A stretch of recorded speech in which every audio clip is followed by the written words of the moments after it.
regular meeting of the San Francisco Ethics Commission. As Commissioner Chu said, Happy New Year to everyone today. Commissioner Lee will be joining us today, but she is delayed, so we expect her to join us shortly. This meeting is being held by teleconference pursuant to the Governor's Executive Order N2920 and the 12th supplement to the Mayoral Proclamation declaring the existence of a local emergency dated February 25th, 2020. Before we proceed further, I'd like to ask Commission Staff Member Ronald Contreras, who is acting as our moderator, to explain some procedures for today's remote meeting. Thank you, Ronald. Thank you, Madam Chair. The meetings of this minute will reflect due to the COVID-19 health emergency and to protect Commission members, city employees, and the public. The meeting rooms of City Hall are closed. However, Commission members and staff will be participating in today's meeting remotely. This precaution is taken pursuant to the various local, state, and federal orders, declarations, and directives.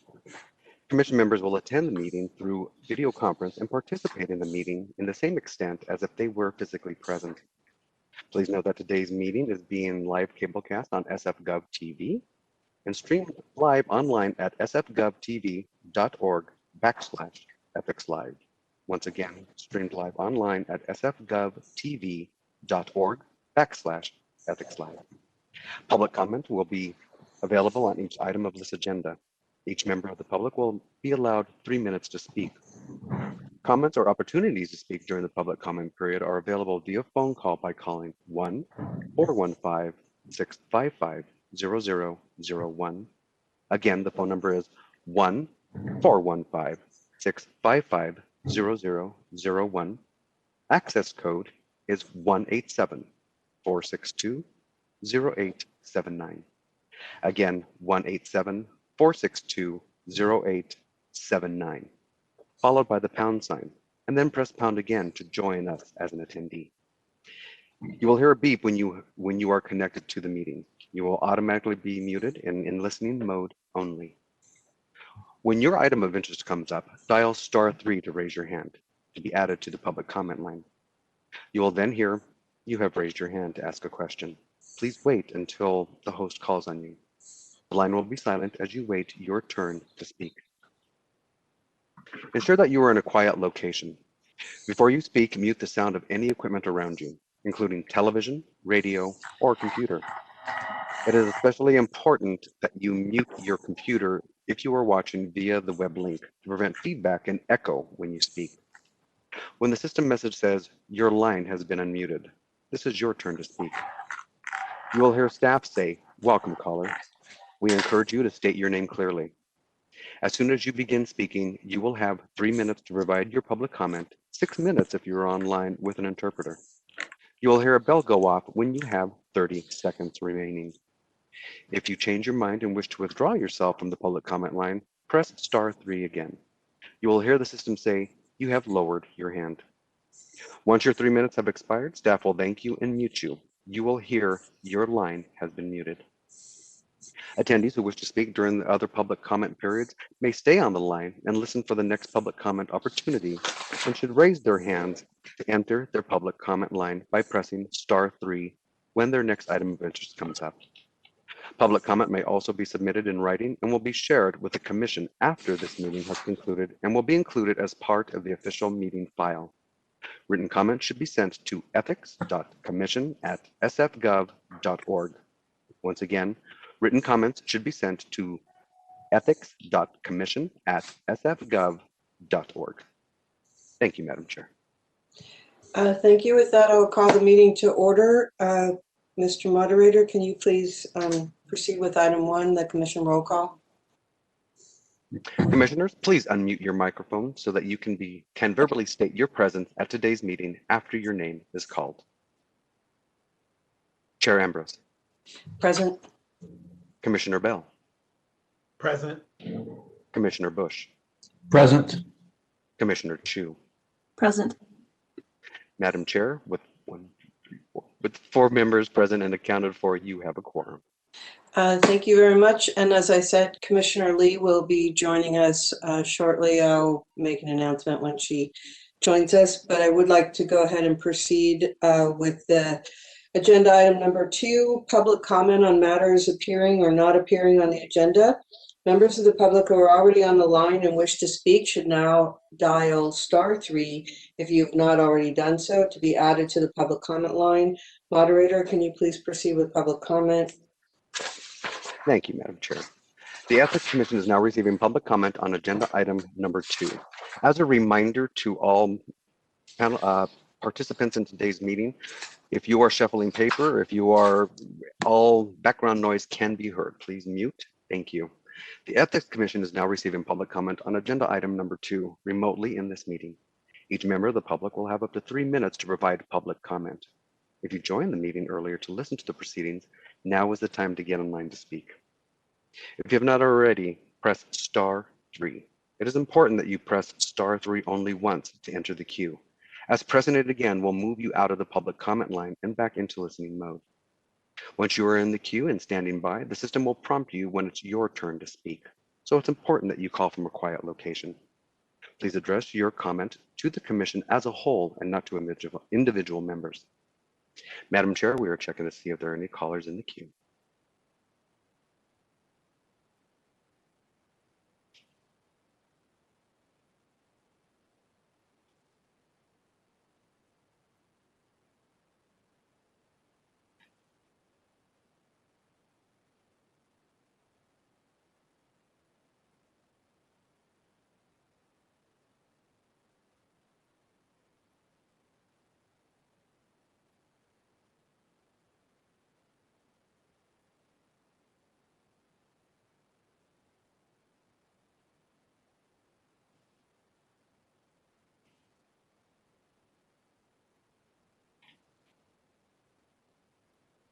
Madam Chair, there are no callers in the queue. Thank you very much for that. I'm going to now call agenda item number 3, the consent calendar. We have the draft minutes for the January 8th, 2021 Ethics Commission regular meeting.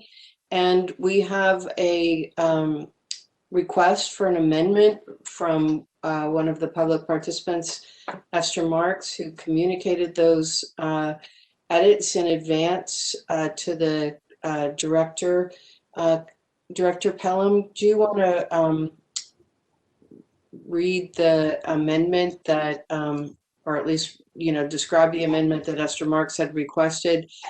And then I'd like to ask for a motion to move the minutes as amended. Yes, good morning. Good morning, commissioners.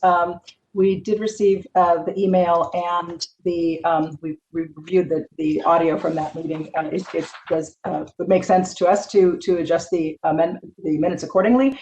So the paragraph under public comment under item number 3 on our January 21st minutes would read as follows. Esther Marks identified investigations and enforcement as priorities. She stated that e-filing of Form 700 might not be a priority, considering that some of those implicated in the corruption scandal already filed electronically, but that their filings did not enable detection of their corrupt practices. The minutes would strike the next sentence as shown and insert instead. She stated the commission is not known as being effective carrying out its mandate. She quoted the Board of Supervisors Budget and Legislative Analyst audit that, quote, department planning tools communicate goals but do not demonstrate effectiveness of core functions. All right, I'm going to ask for a motion in a second, and then I would like to ask for public comment. So do I have a motion in a second to accept Esther Marks' edits to her comments? So moved. Commissioner Bush, do I have a second from you? Yes, you do. Thank you. And now, Ron, can you please request public comment before we vote on the on the minutes? Thank you, Madam Chair. The Ethics Commission is now receiving public comment on consent calendar item number 3 remotely in this meeting. Each member of the public will have up to 3 minutes to provide public comment. You'll hear a bell go off when you have 30 seconds remaining. If you joined the meeting early to listen to the proceedings, now is the time to get in line to speak. If you have not already, please press *3. It is important that you press *3 only once to enter the queue, as pressing it again will move you out of the public comment line and back into listening mode. Once you are in the queue and standing by, the system will prompt you when it's your turn to speak. So it's important that you call from a quiet location. Please address your comment to the commission as a whole and not to individual members. Madam Chair, we are checking to see if there are any callers in the queue. Thank you.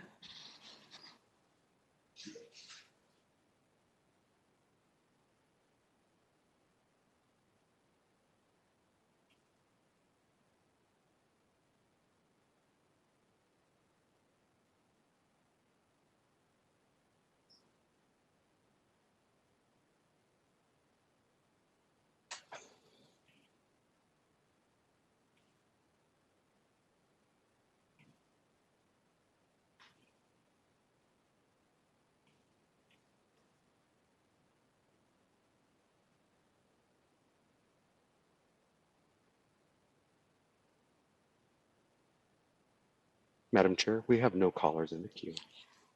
All right. Yeah, I'm not muted. Thank you. I'm noting we have draft minutes for the January 8th meeting. The amendment is actually to the draft minutes for the January 21st, 2021 special meeting. Commissioner Bush, I just want to finish one thing. And we also have the proposed stipulation decision in order in the matter of Dante King, which is an action item on consent that you've received in your packets. And we also had received comments from Esther Marks about that fine in that matter. And so I'm wondering if commissioners have any comments on that matter as well. So now, Commissioner Bush, please. You're muted, Commissioner Bush. Thank you.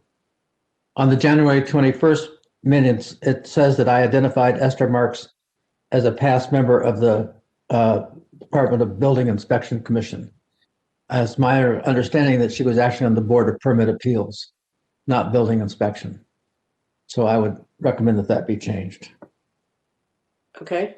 And are we ready to talk about the stipulation at the same time now, or do you want to do the minutes first? It's all, well, actually, no, we can go ahead. We have a motion and a second to adopt, I will say, the minutes for January 8th, 2021 without amendment, and to adopt the draft minutes for the January 21st, 2021 special meeting with the amendment described by Director Pelham and the amendment described by Commissioner Bush. So why don't we go ahead and vote on those two consent items 3 and 4, and then we'll take a separate motion on the Dante King stipulation. So Ronald, can you go ahead and call the roll on both items 3 and 4, the draft minutes for the January 8th and the January 21st meeting as amended? A motion has been made and seconded. I will now call the roll. Commissioner Bush? Aye. Commissioner Chu? Aye. Commissioner Bell? You were muted, Commissioner Bell. I'm so sorry. It's okay. Abstain. Okay. Chair Ambrose? Aye. With 3 votes in the affirmative, and I'm sorry, this is new to me there. Commissioner Bell, is this? He abstained I because abstained since I was not a commissioner Oh. at the time. So I read the minutes, but I'll just abstain at this point. Chair Ambrose, if you don't mind me interjecting. no, you can go ahead. I Yeah. was gonna just let it go, but go ahead. Yeah, no, I understand. But I think, as you're probably aware, commissioners aren't allowed to abstain on votes that are presented to the commission. And Commissioner Bell, welcome. And my apologies, but unfortunately, that also applies to meeting minutes such as this, even if you didn't intend to be in question. Aye. Thank you, and sorry for the awkwardness about the timing. All right. With 4 votes in the affirmative and There were votes opposed. The motion is approved unanimously. All right, and I see that we have Commissioner Lee. Welcome. Happy New Year. Happy New Year. Welcome, Commissioner Lee. Happy New Year, everybody. And Good sorry morning, for Commissioner Lee. this. You just Welcome froze on us. There we go. Can you hear us? Christ. Oh, we can hear you, Commissioner Vice Chair Lee. Okay. Was I cussing? No, you were. Just want to make sure that you were aware. Well, Happy New Year, everybody. First, my apologies for being late, and I want to add my welcome to my fellow Commissioner Bell. Thank you so much. I appreciate it. I've already screwed up on my first vote, so I hope to get better from here on out. Thank you. Well, It is an odd thing. I've had that question come up when I was advising commissions. It does seem odd to vote on minutes that you weren't present for, but there's a charter issue about not abstaining. So, okay, so moving right along, Commissioner Lee, we are just about to take up item 5 on the consent calendar, which is the stipulation for Dante King. And I had mentioned, and it may, although there wasn't anybody present for public comment on the consent items, but Esther Marks had written an email, if I'm not mistaken, commenting that she did not support the reduction of the penalty from $5,000 to $2,500. And when I read the stipulation, I didn't understand her point that that there was abuse of the public employment in pursuit of personal gain, which is what she referenced. So can we hear from Mr. Pierce or Director Pelham about what are the mitigating circumstances that encourage them to negotiate a stipulation with the lower penalty? Sure. Good morning, Chair Ambrose and Commissioners. The stipulation is a negotiated document, so this was a process that both parties engaged in to arrive at. Realistically, settlement negotiations are confidential proceedings, and so in general, the document has to speak for itself, but I would refer commissioners to findings in the document indicating that we did not find, the evidence did not reveal that Mr. King had behaved intentionally or willfully. And we found as well that Mr. King cooperated with the investigation. He was forthcoming. When we spoke with him, he expressed a willingness and a desire to remedy any potentially unlawful conduct at the time that this was brought to his attention. And for those reasons, we arrived at the penalty that we reached. If I might also add, Chair Ambrose, just one additional factor is noted in the stipulation that we, in balancing the proposed stipulations and the fine amounts we recommend and come to agreement about, we also look to prior analogous cases to try and peg them in the same ballpark, and that's what we did here as well. Okay, thank you for that. I'm actually going to make a motion to adopt the stipulation as recommended by staff. I like to support staff. You're the ones on the front line in both the investigation and in the negotiation, and so I would make that motion and Mr. Commissioner Bush, please. You're muted still, Commissioner Bush. Okay. All right. Thank you. I have some questions about the stipulation that I hope can be answered.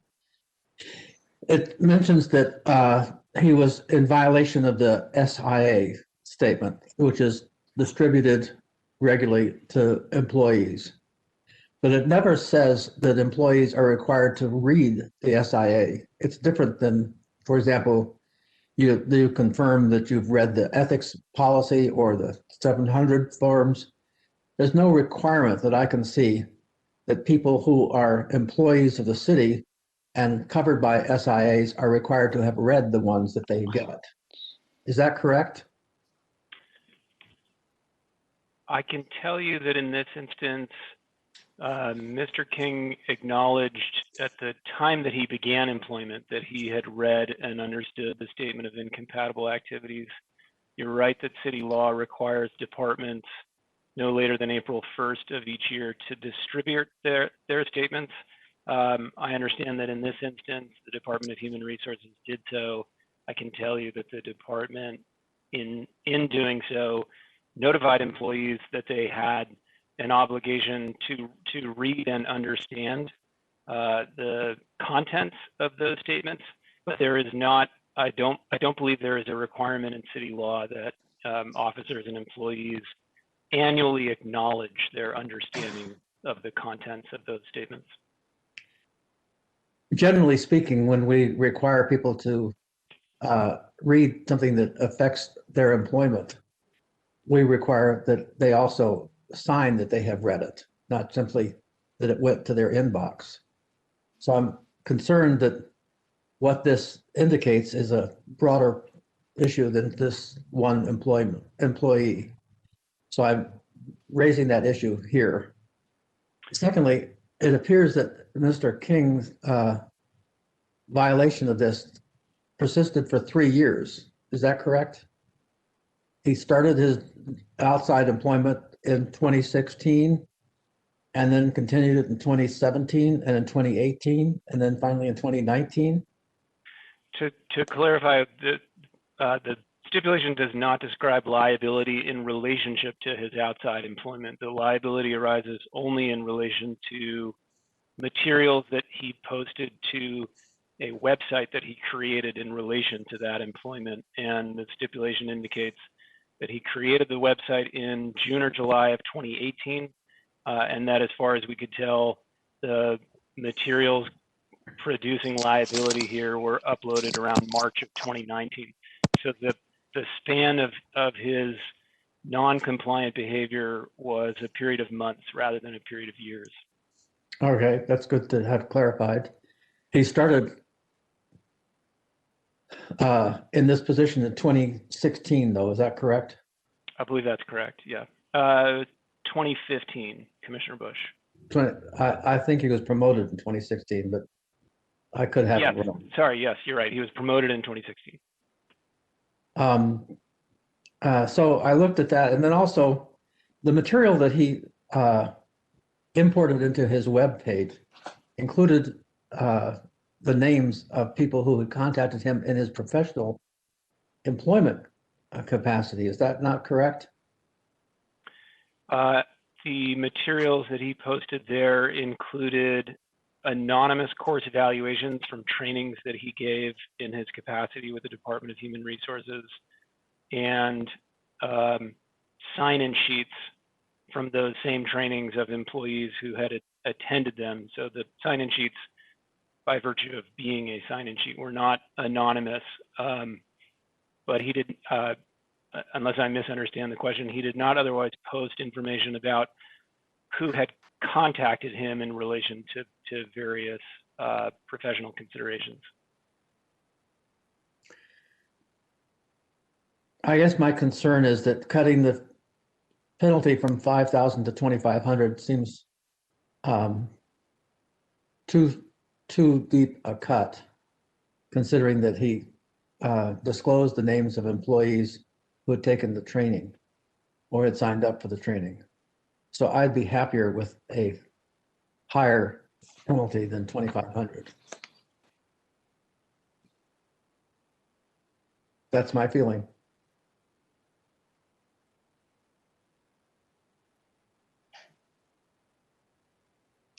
And what happens when I express that feeling? Anything? I already made a motion that I would support the staff recommendation. I mean, I see the description of that he included a website, the DHR sign-in sheets, that employees who had participated in his DHR trainings had added their signatures to confirm their attendance. Not clear why he wanted to show that people were taking the training that he was doing at DHR, I guess. But the amount of the penalty, given that he made no income from showing that he had done DHR trainings in his employed capacity, I mean, that to me is, the question of a penalty is in relation to how egregious the violation is and whether or not it was, a money-making abuse of city material. And this just doesn't, I don't know, I in my view, $2,500 seems fairly effective in demonstrating the seriousness of the violation. But it's up to you, commissioners, to decide what you all want to do. If we want to amend, I mean, this is a stipulation on consent. We can't amend it.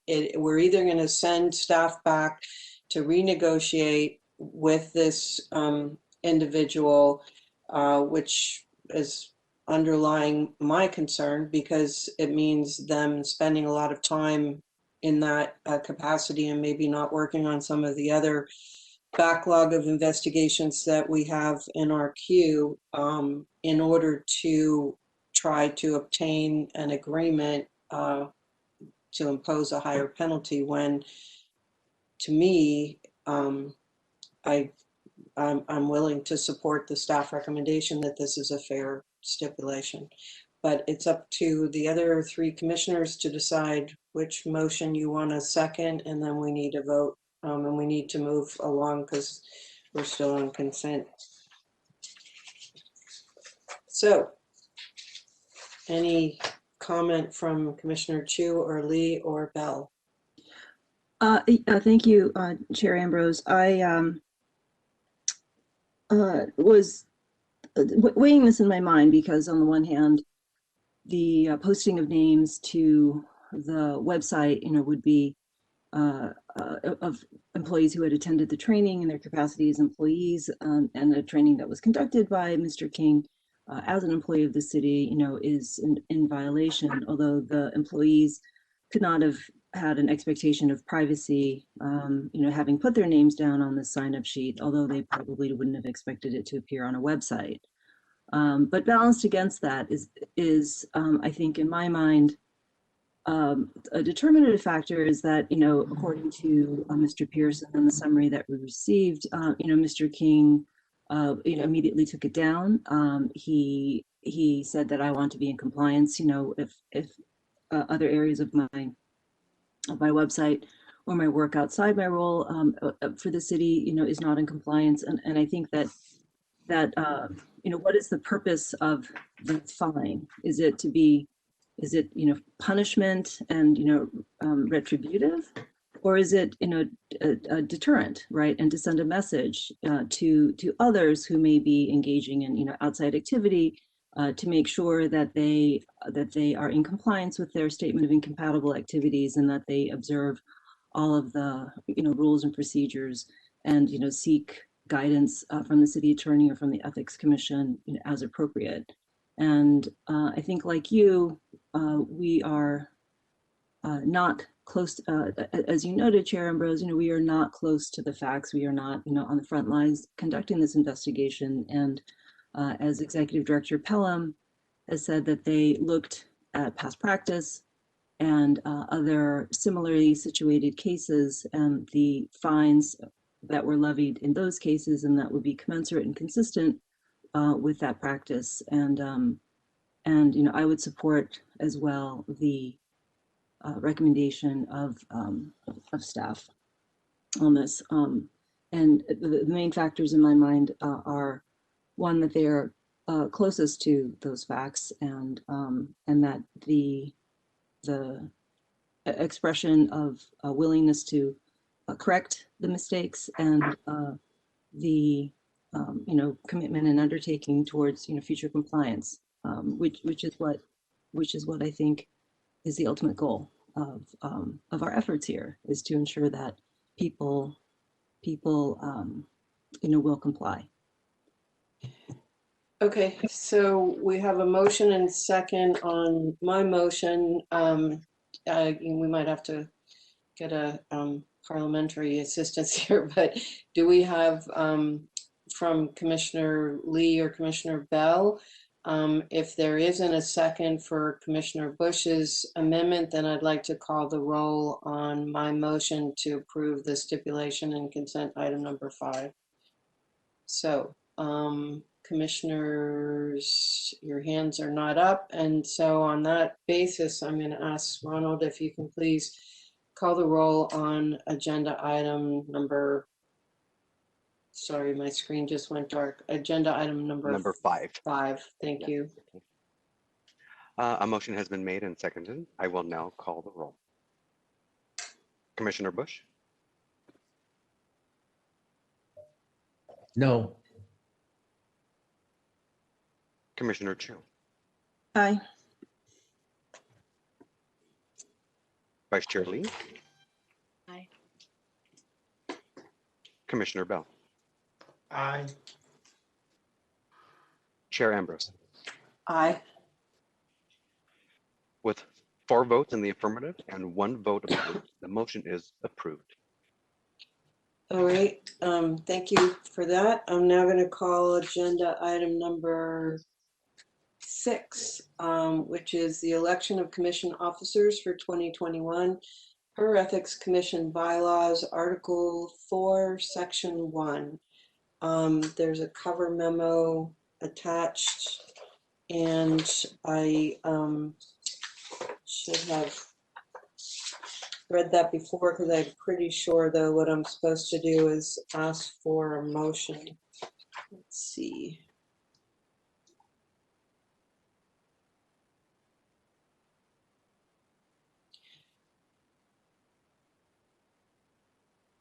All right, I'm going to open the floor for nominations for chair. All right, Commissioner Lee or Commissioner Bush? Commissioner Lee.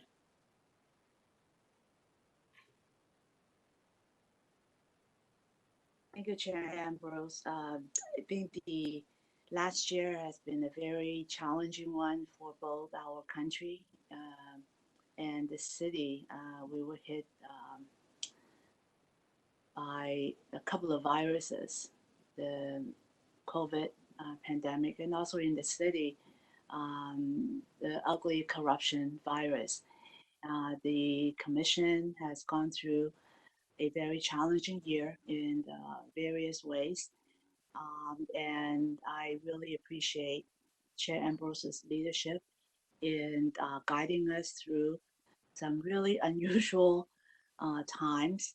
And I would nominate her to a second term, because we need steady leadership and continuity to bring us to a new chapter, to really rebuild the public's trust, and also to reinforce the Ethics Commission's relevance and our work in tackling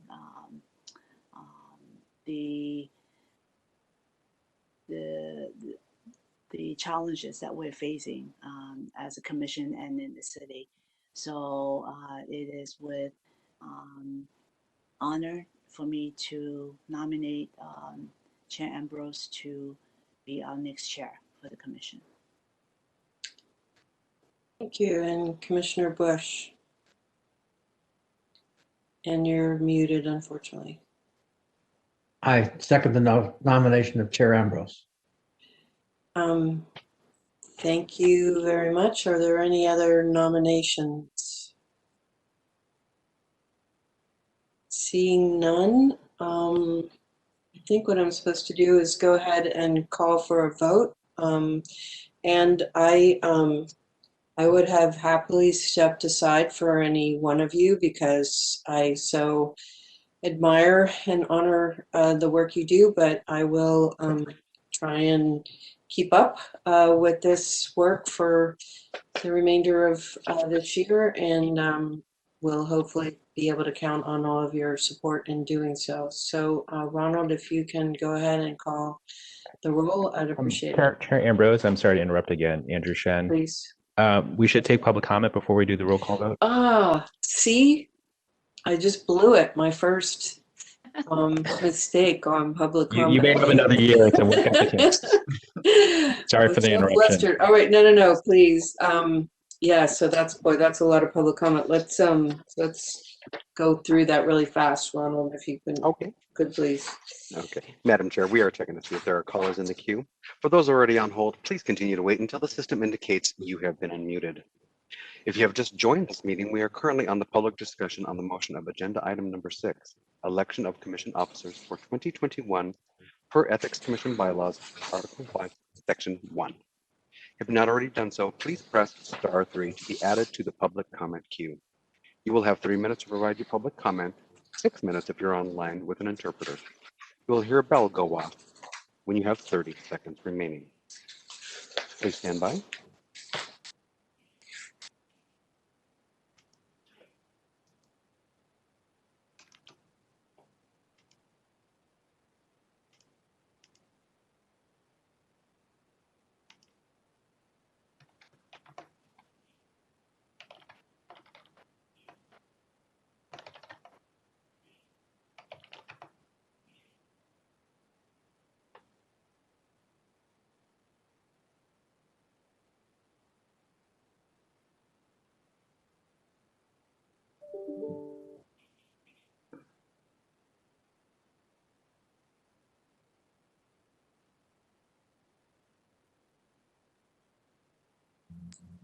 Madam Chair, there are no callers in the queue.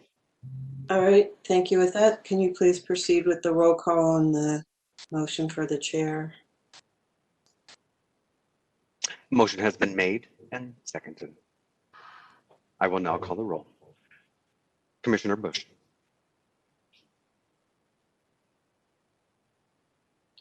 You're muted.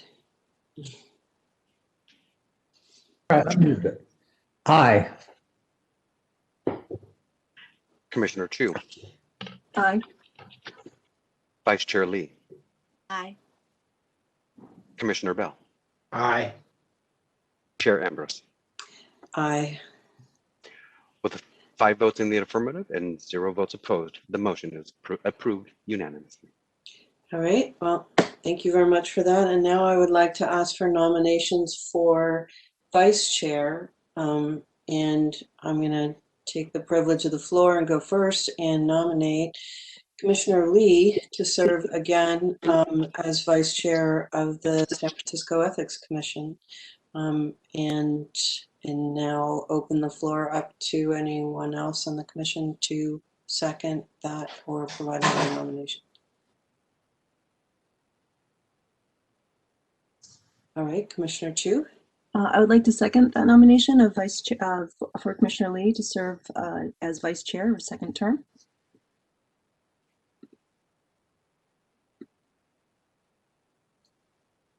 All right, and do I hear any other nominations? Nope. So can we please have public comment on, Commissioner Bush. I have some questions that I'd like to ask of Commissioner Lee. Okay.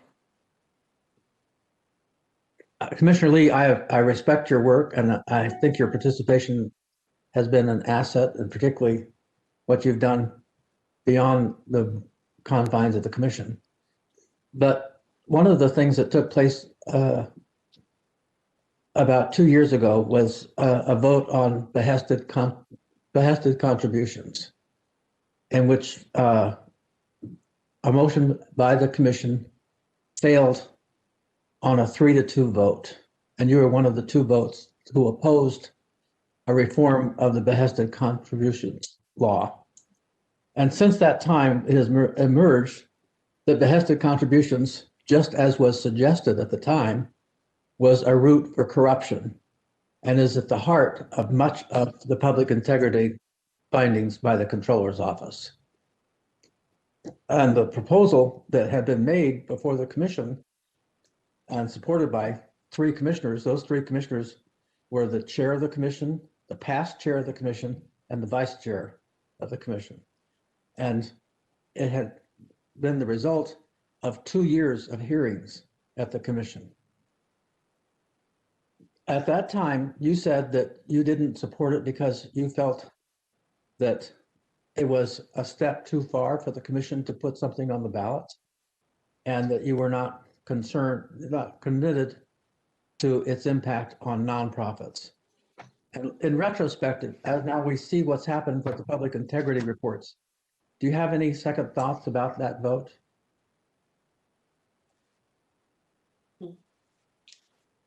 Thank you, Commissioner Bush. I stand by my vote at that time. And I remember I stressed very strongly the need to really make a differentiation between what we mean by nonprofits. I came from nonprofits, community serving organizations. And the way I understood at that time, the proposed language did not make the differentiation between, say, a nonprofit, Friends of the Opera, than a community nonprofit that provides food and other assistance to immigrant families, to childcare centers. So I remember we went through that a lot. And again, with my understanding at the time and with my experience working with the true nonprofits that I have been familiar with for the past 40 years, I know the importance of nonprofits, what I would call community serving, direct service nonprofit organizations in this city.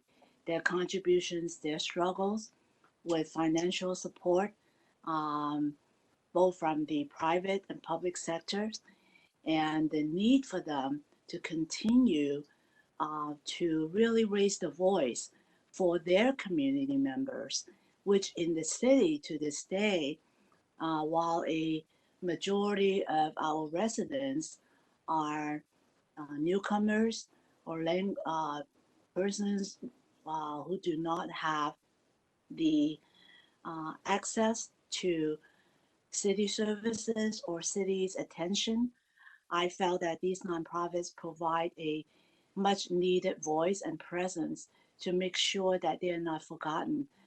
So was that a perfect proposal? No. And again, I am open to holding groups who are using, as I said, using the tax exemption status to promote whatever they have. But at that time, I felt that by combining the true community service, vital service organizations, and to the other folks who are basically skirting the system, I felt that I had no choice but to really stand by the community that I'm very familiar with. So to answer you, I do not regret my vote. However, I am open to continue to work to make sure what we have experienced. And I had said at that time, we do know that people who organize under the certain guise of nonprofits are really truly not nonprofits. But as I said, we need to really make a clear distinction, and I really do not feel that we should diminish the folks who truly need to have the voice in the city, and I'm open to work with you and other commissioners to really push forward to realize the controller's recommendations, because I agree with you. You know, there are corruptions, but corruptions are not hitting all nonprofits, and we need to really make a clear distinction. Thank you for your comments, Commissioner Lee, and I see your hand up, Commissioner Bush. I just want to state that my recollection of this debate is a little bit different. That I think Chair Peter Keene had put an amendment in to adopt for San Francisco the language that is in the Los Angeles law on behested contributions, which exempted those which served low-income residents with human services, including housing and health and so forth. But it continued to cover things like the National Rifle Association and entities which are nonprofits under the law and which continue to enjoy a exemption in San Francisco, though they don't necessarily get it, except that we adopt a federal standard and apply it to our local situation. So my recollection is that the final vote that was before the commission at that time did include an exemption for the kind of nonprofits that you're discussing. And I completely agree with you that nonprofits that provide those services do not get the support that they need from the public or the private sources. And they need to be supported, but they should not be a vehicle for a workaround so that dark money can influence our elections and our officials. And as it stands now, dark money can do exactly that. So I'm going to interject here because I don't want, I mean, from an agenda point of view, this is not the time to talk too much substantively about behested payments vis-a-vis nonprofits and how we might better fix that. The item on the floor is a motion to elect Commissioner Lee as vice chair of the commission for her second year. And we have a motion and a second, and I haven't heard any other nominations. And so I'd like to call for public comment. Ronald, if you could please ask for public comment here, and then we will move to a vote and get on to our very full agenda. Madam Chair, we are checking to see if there are callers in the queue. For those already on hold, please continue to wait until the system indicates you have been unmuted. If you've just joined this meeting, we are currently in the public discussion of the motion of agenda item number 6, election of commission officers for 2021 for Ethics Commission bylaws. Section 1. Oh, I'm so sorry. Excuse me. Yeah, that's my place too. If you have not already done so, please press *3 to be added to the public comment queue. You will have 3 minutes to provide your public comment, 6 minutes if you are on the line with an interpreter.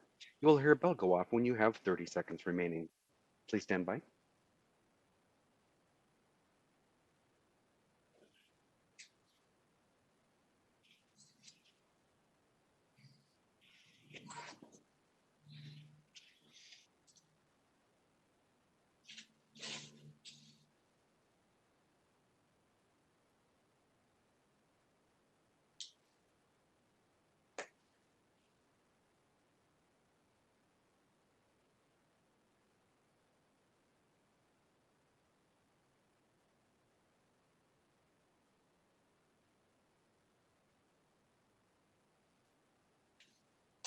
Madam Chair, we have no callers in the queue. All right, with that, could you please call the roll on the motion to elect Commissioner Lee as vice chair of the San Francisco Ethics Commission?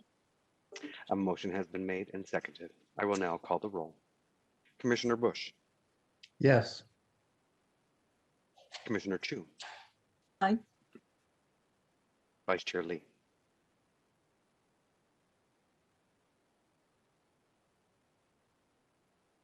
Vice Chair Lee. Aye.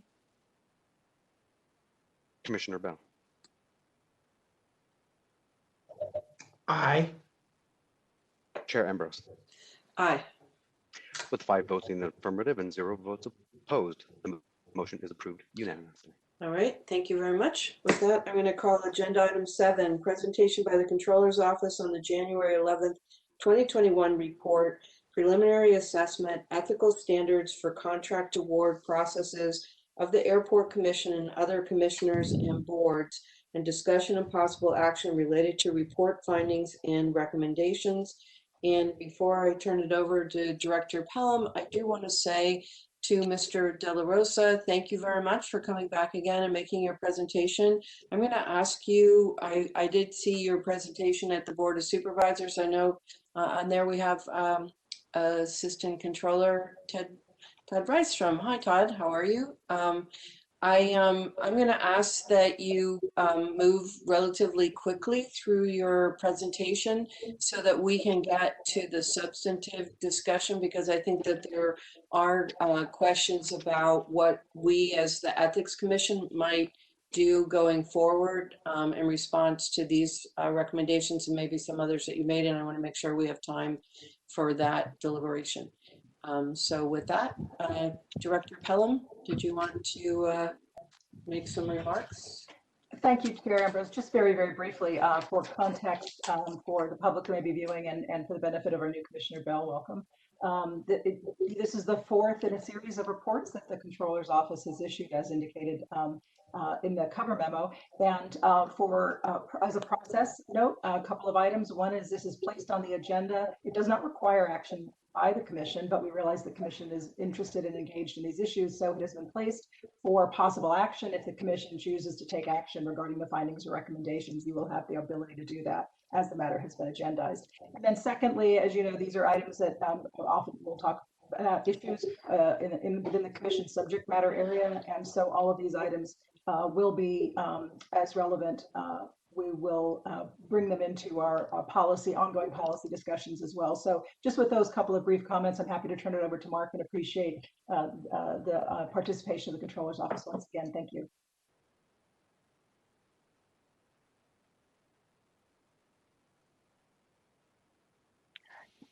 Good morning, commissioners. Definitely noted, we will go through our presentation as quickly by not going through a lot of the background, but hopefully we'll provide enough so that there's context for some of you and provide some discussion later.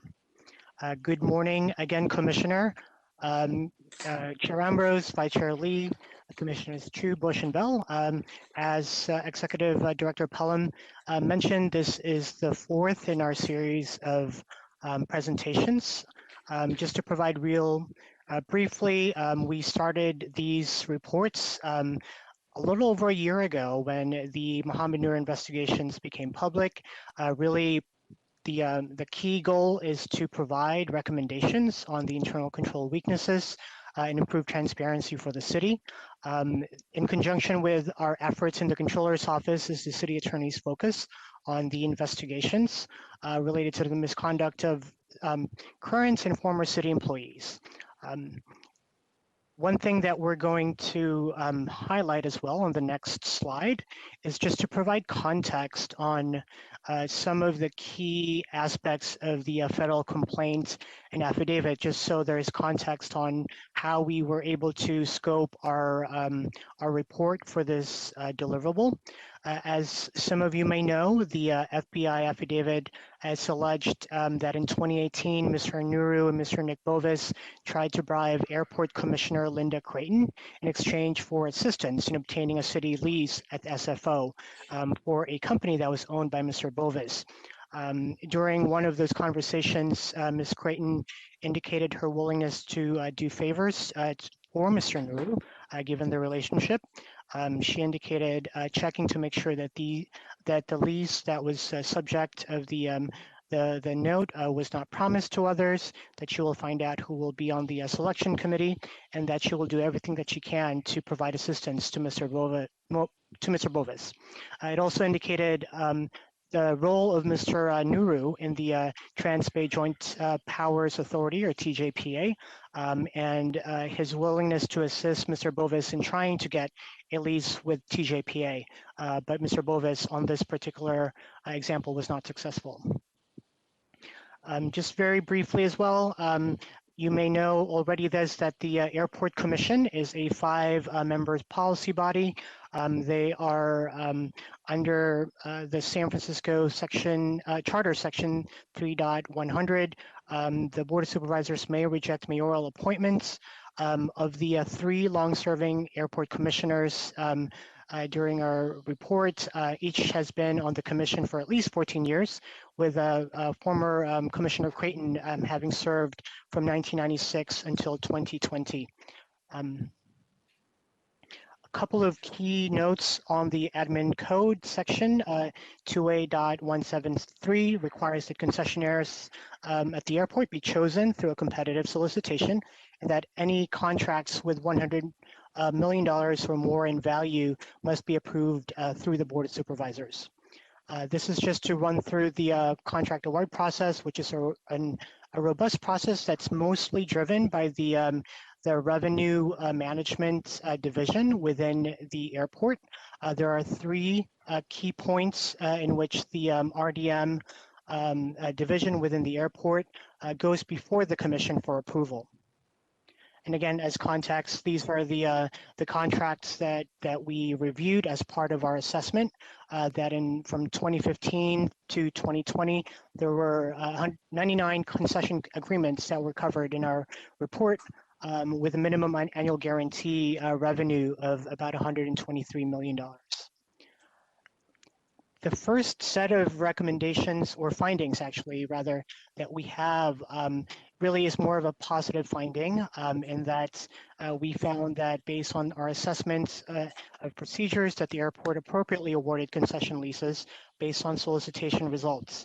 And really, despite Ms. Creighton's alleged assurances, the lease that was the subject was ultimately not given to Mr. Bovis.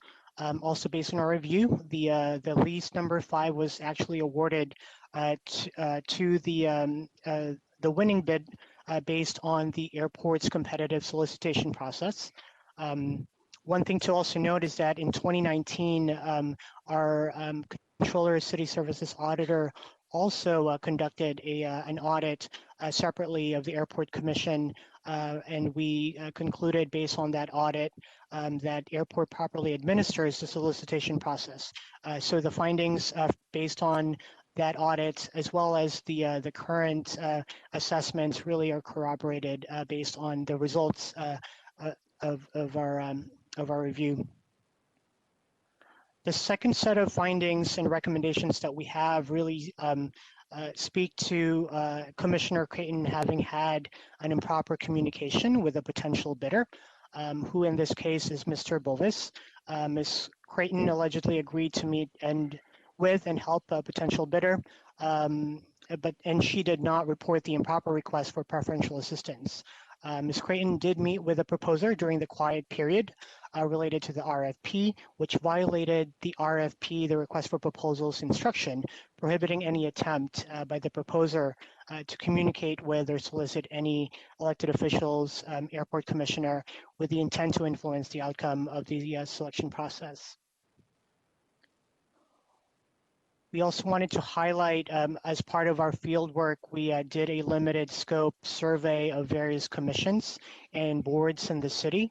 In particular, we looked at the Port Commission, Rec and Park, SFMTA Board of Directors, as well as the SFPUC Public Utilities Commission, and the TJPA.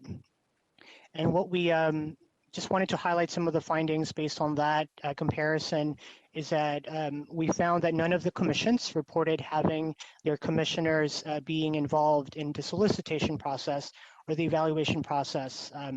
We also found that in terms of the approval authority, that all commissions do have a responsibility to approve contracts. In terms of written policy prohibiting communication with bidders, we found that the airport and SFMTA actually do have written policy on this prohibition. In terms of the Statement of Incompatible Activity, or SIA prohibition, we found that all of the surveyed entities had this, and except for the TJPA, which was technically not an affiliated, city-affiliated entity. And that in terms of the RFP instructions to potential bidders, that all actually did have instructions in their RFP regarding bidder communication. One thing to also note is that none of the departmental SIAs that we reviewed included any prohibition related to communicating with potential bidders. It mostly focused on actual bidders, but not the potential bidders. And I'll talk a little bit more about that in the set of recommendations that we have. So all of that really drives to the 5 recommendations related to this communication prohibition. The first is for the city commissions and boards to revise their policies and procedures to include requirements to address members' involvement in contract award process. We also have a second recommendation on SIA training, that in consultation with the Ethics Commission, each commission and board should annually train its members on the department's SIA, and that the training should state that its proposers request inappropriate, that if requesters do request inappropriate assistance, that the commissioners have a responsibility to report them and to have certain next steps with the city attorney and the Ethics Commission as well. We also have a recommendation on codifying prohibition and selective assistance. City law that should be amended to codify that city officials and employees shall not knowingly provide selected assistance. Really, that's to further strengthen the requirement that we have and make the explicit on the potential proposer for a city contract. Fourth is on the inclusion and enforcement of the communication restriction, really just for the departments to include in their competitive documentation, solicitation documentation, the restriction on communication with potential bidders. And then the fifth on codifying prohibition in the SIA. We do recommend for the Ethics Commission to work with the city attorney to consider codifying prohibitions in the Statement of Incompatible Activities to ensure citywide consistency in their enforcement, as well as increasing the visibility of the requirement. The next set of findings and recommendations really speak to how the city may benefit from codifying limitations on a commissioner and board director involvement in the contract award process. Really currently the San Francisco Charter section 4.102 outlines the powers and duties of boards and commissions, but it doesn't say much substantively about what boards and commissions should not do. One possible example that we found was for the codification of such a requirement in LA County, in which they've codified the director and commissioner involvement as such. And so the recommendation that follows really is for the city to consider whether it would be warranted to codify the roles of commission and boards, including the limitations in the contract award process. The fourth set of findings really is more on the measures that the airport has taken since the FBI report in strengthening their contracting policies and procedures. One thing that we did note was that they did implement a number of new procedures, including adding restrictions on the communications by bidder and proposer during the quiet period to all RFPs and requests for bids. They also, back in a couple of months ago in December, implemented their competitive selection process communications policy that prohibited communication with potential and actual proposers during the restricted communications period. And our recommendations basically follow for the airport to continue with their effort in improving the various aspects of their competitive solicitation process, including regularly issuing reports to the commission so that they have a raised awareness in terms of the various proposers and bidders in their solicitation. The last and final set of findings and recommendations that we have really speak to the increased or enhanced sightline and data-driven decisions.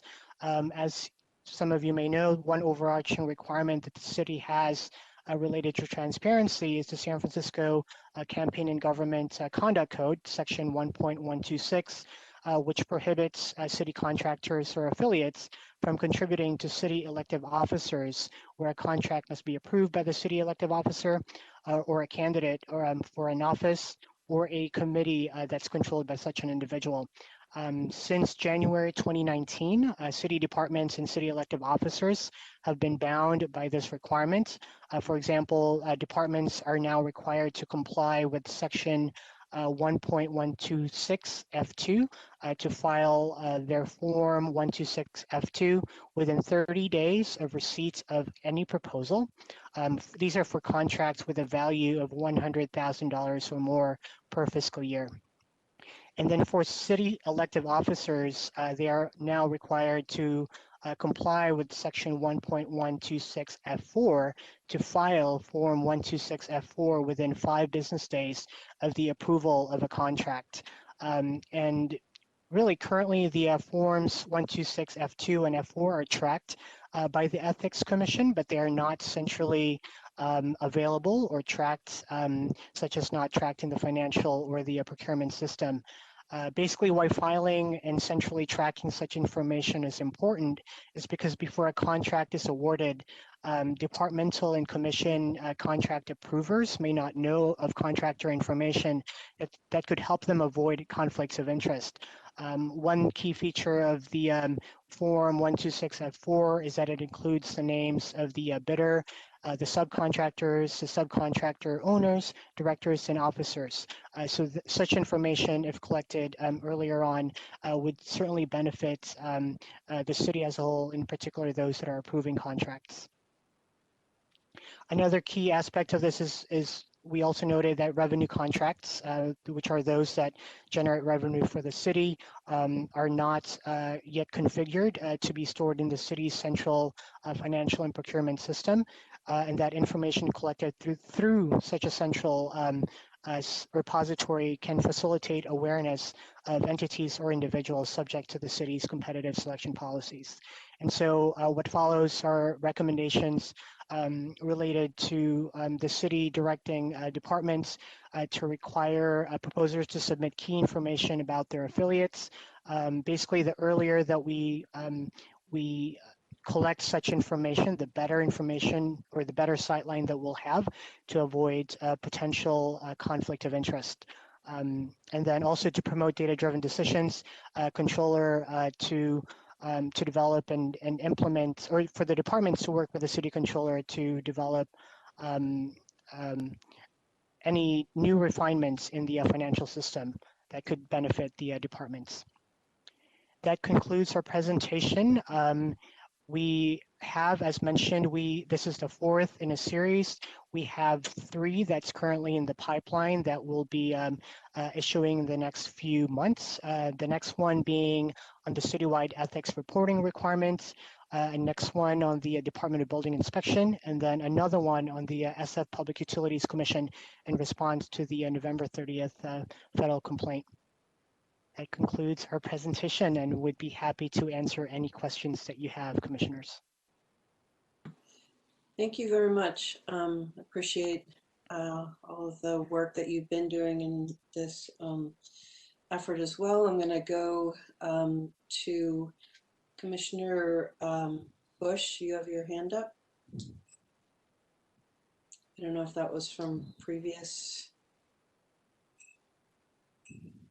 See if I can get everybody back on the screen. Commissioner Bush, yes, you had a comment or a question? I have a question about conflicts for commissioners. I noticed on the airport commission membership, at least 2 of the commissioners are executives in nonprofits who solicit contributions, and those contributions are not disclosed because they are nonprofits. So how would you know if someone who is bidding on a city contract was a contributor to a nonprofit that an airport commissioner headed?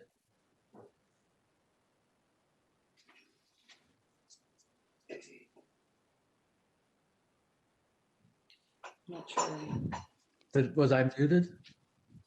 No, we heard you. I think people are trying to process the question. So you're saying there are airport commissioners who are employed by nonprofit organizations, and your question is, how would we know if they solicited contributions to their own organization? Is that the question? Yes, they're not just employed by they're the directors of the nonprofits. And I'm wondering about whether a bidder might make a contribution to their nonprofit at the same time they're making a bid at the airport. And would that be transparent or not? Chair Ambrose, this is Andrew Shen. I can If you could, please. attempt to answer Commissioner Bush's question. So Commissioner Bush, if I understand your question, one of the things that the city currently has in place, and you may be aware of this already, is that there is a behested payment reporting scheme for commissioners. So that's been in place for a couple of years now. I mean, there are some exceptions, admittedly, in that ordinance, but commissioners do have to report certain behested payments or contributions solicited that they solicited. Those need to be disclosed when those contributions are $1,000 or more, and those are on file with the Ethics Commission. But if they didn't solicit it and it just came across the transom, would you know? Not necessarily. Okay. Yeah, no, I mean, that's, okay. I'm not gonna. I think if you take a look at who the airport commissioners are, it's a pretty serious issue. I think, did I hear somewhere out there that to the point that Mr. De La Rosa information sort of provoked, some of the commissioners have been on the commission for 24 years or more. Did I hear a board member suggest that there be term limits for commissioners, or did I just dream that? Anyone hear that? No? Go ahead, Commissioner Bush, if you had other questions or comments. No, that was where I was going at the moment. I think that the Controller's Office has done, again, another excellent job of giving us information and showing us a roadmap of where to go. I had a few questions, if I can interject. First, the recommendation that all departments adopt written policies precluding what I would call ex parte communications from proposed bidders or pending proposers on contracts or development opportunities or leases before the commissions. Have you, when you presented this matter to the Board of Supervisors hearing, did any of the supervisors say that they were going to introduce legislation along those lines? Because I do think that having a consistent written policy that applies to all commission decision makers on these major contracts and lease and development opportunities would be a good policy. So is that pending anywhere? Todd or Mark, do you know? Yeah, Chair Ambrose. From just remembering what was discussed during the GAO, I don't think that there was a specific motion to introduce at the time. We are aware that a supervisor may be putting forth a possible set of legislation that relates to this particular deliverable, but I don't have the specifics on that, on what exactly is covered under that. I don't know if Todd, you have additional information. Thank you for the question, Chair Ambrose. Todd Reacham, Deputy Controller.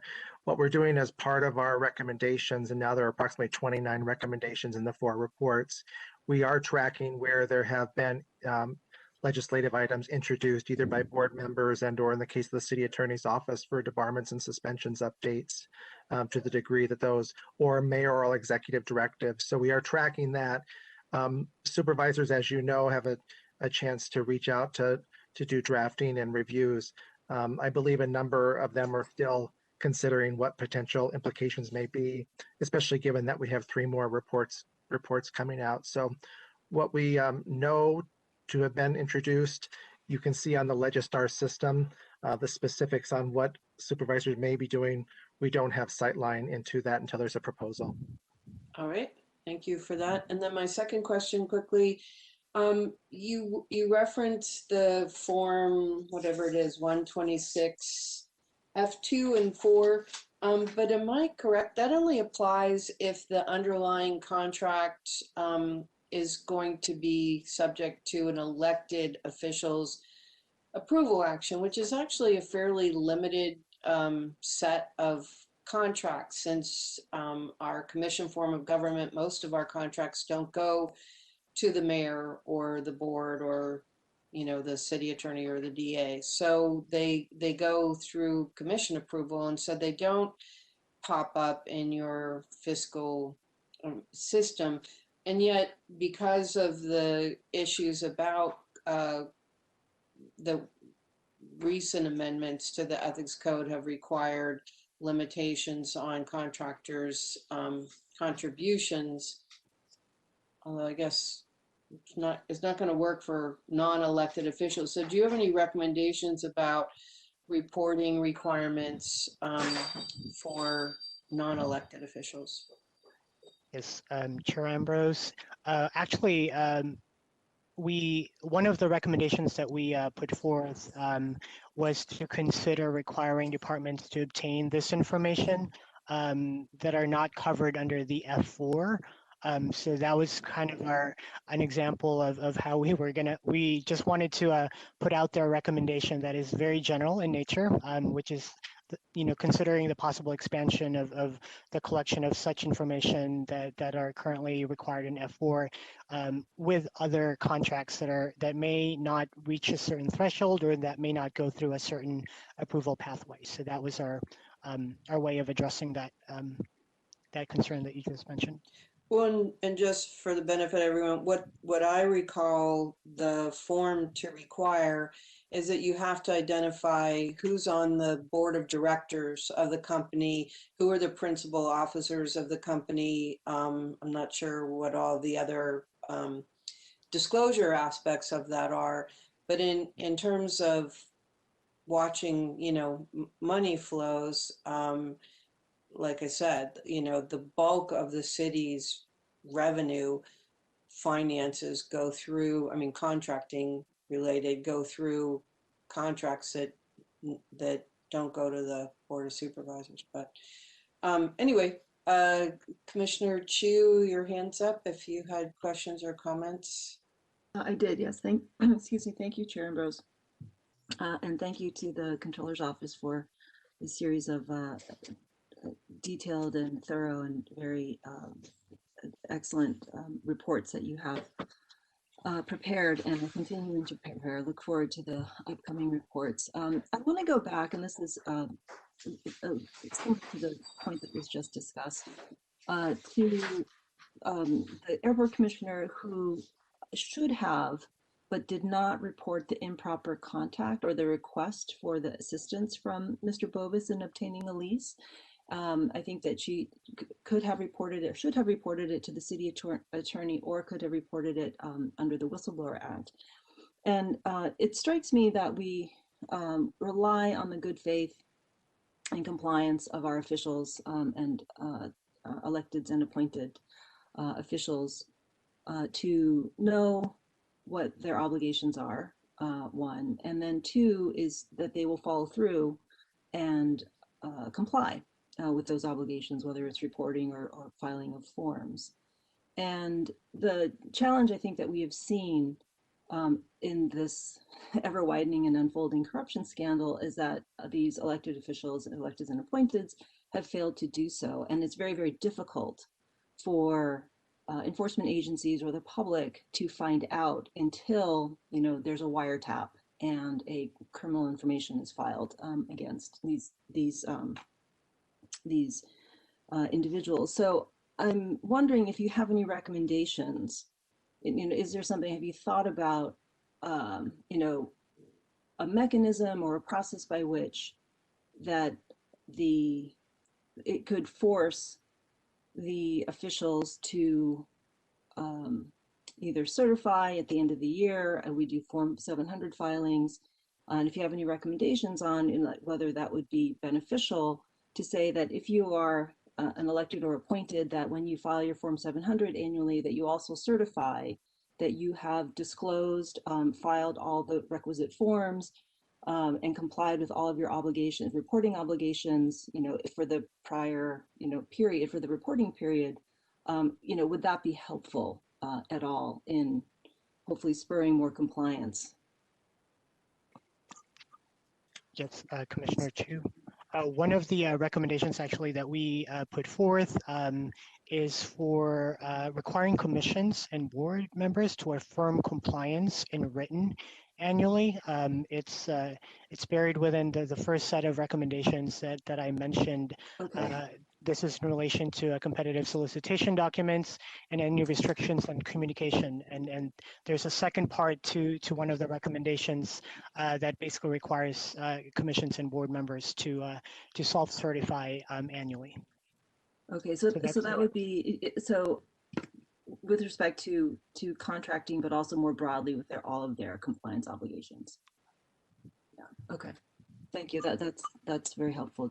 Simply because it would be, one, it could be a great reminder annually, like what else, what am I missing, and would force hopefully more, better record keeping and compliance and filing along the way, instead of trying to like search for all those tax receipts on, March 31st, and drive more disclosure ultimately.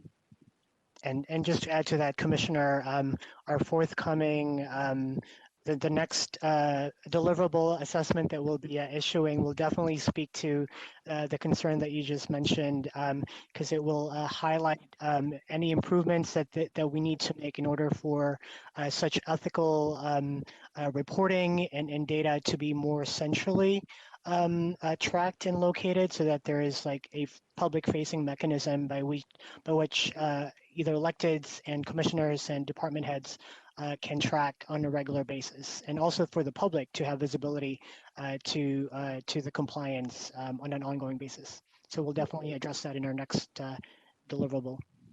Thank you. And then just a follow-up question to that, given your work in investigations across multiple agencies, what level would you say of awareness and understanding do electeds and appointed officials have of their compliance obligations? I mean, some of the allegations and these various scenarios are pretty outrageous and egregious, and that were they knowingly flaunting the law, and were people around them just not aware? It's like, how much awareness was there? Would you say, if you can, of the obligations that come with the responsibility of the office, and how much of that was just simple blatant disregards, like, I know I'm not supposed to be doing this, I'm going to do it anyway, or how much of it was actual ignorance and thinking, well, I think it'll be all right. And what I'm trying to get at is how much of a need for ethics training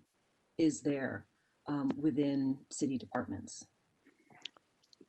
Yes, through the chair, Commissioner Chu. Yeah, that's certainly something that we tried to scope these assessments based on the limited, at least scope that we were able to create based on the federal complaint.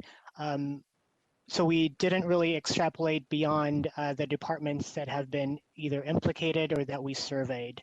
And again, a great foreshadowing too, and for the final report. So all of the assessments that we've completed so far we're labeling them as preliminary. And at the end of this series of the preliminary assessments, we'll then have a final report. I think last time that we reported, we discussed how that final report will basically cover some of the underlying or overarching themes and issue, including tone at the top and kind of like the ethical environment in the city. So we'll hopefully shed more light on that citywide kind of a lens and pulse for the ethical and kind of the values citywide. Thank you for that.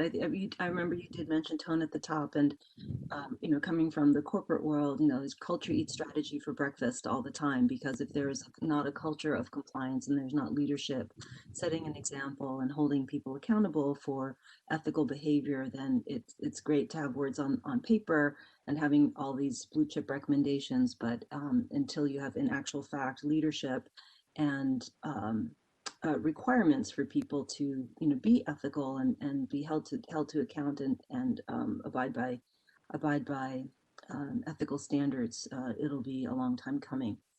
But thank you for your work, and I look forward to your future reports, and welcome you back here at any time.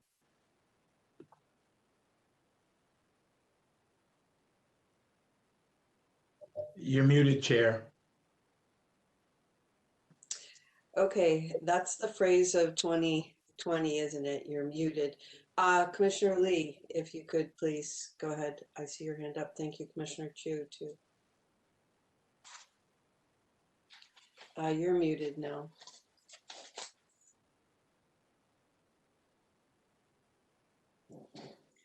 Thank you, Madam Chair. I just cannot find that raise hand button, so It's I'll okay. be raising It's my way hand down in the later. far right corner. I know, my eyes, I just couldn't see it. Anyway, thank you so much, Mr. De Rosa, for yet another very informative presentation, and thank you for all your work and leadership. I just have one question.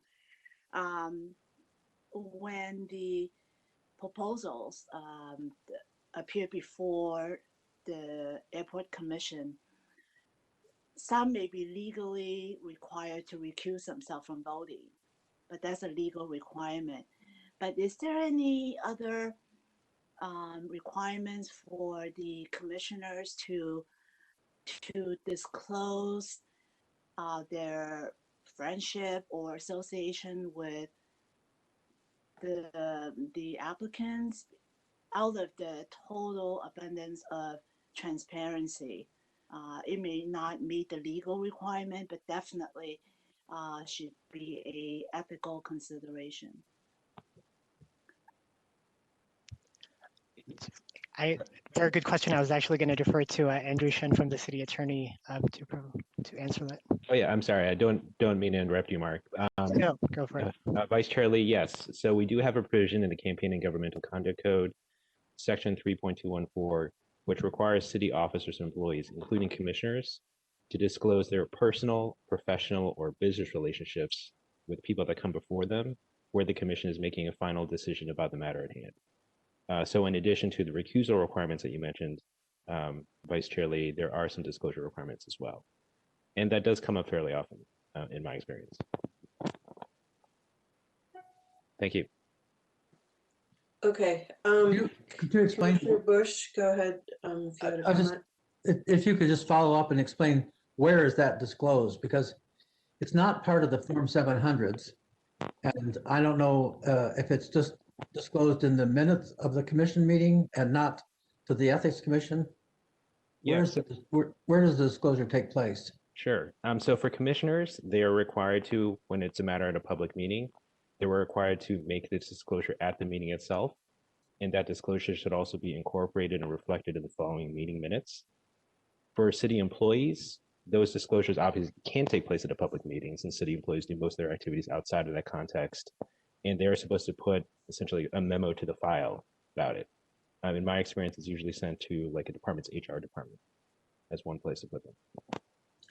So it depends on the official involved. That sounds fairly inaccessible to the public. I think just to be clear, though, this is an instance where a person is disclosing that they have a personal or professional relationship with someone who has a matter pending, but where they are stating for the record that that relationship is such that there is no financial interest involved, that it's somebody that they know from their church, or they're on, in a school committee from their kids' high school or something.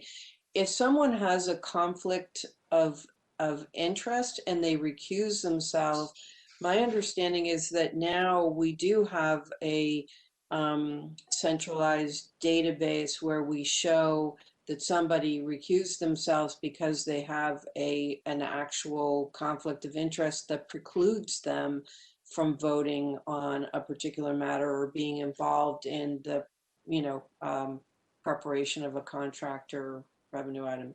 Is that correct, City Attorney Shen? Isn't there a requirement now that recusals be disclosed? Yeah, that's correct. Under city law, currently, if a commissioner needs to recuse due to a financial conflict, so they have a financial interest in the matter at hand, they are required to file a notification of recusal form, which are currently submitted and posted with the Ethics Commission itself. Okay. Chair, I will. could I just? Yeah, go ahead, please, Commissioner Bush. Thank you. I just would like to put on the record that we do have groups like SPUR, which is a good public-minded civic group, but whose board of directors is made up of both city officials and developers. And some of the people on that board of directors are developers who have matters that tend before a city department head. Department heads are not in a public meeting where they're making a recusal. And so I don't know where that shows up, except that they write a memo to themselves or something like that.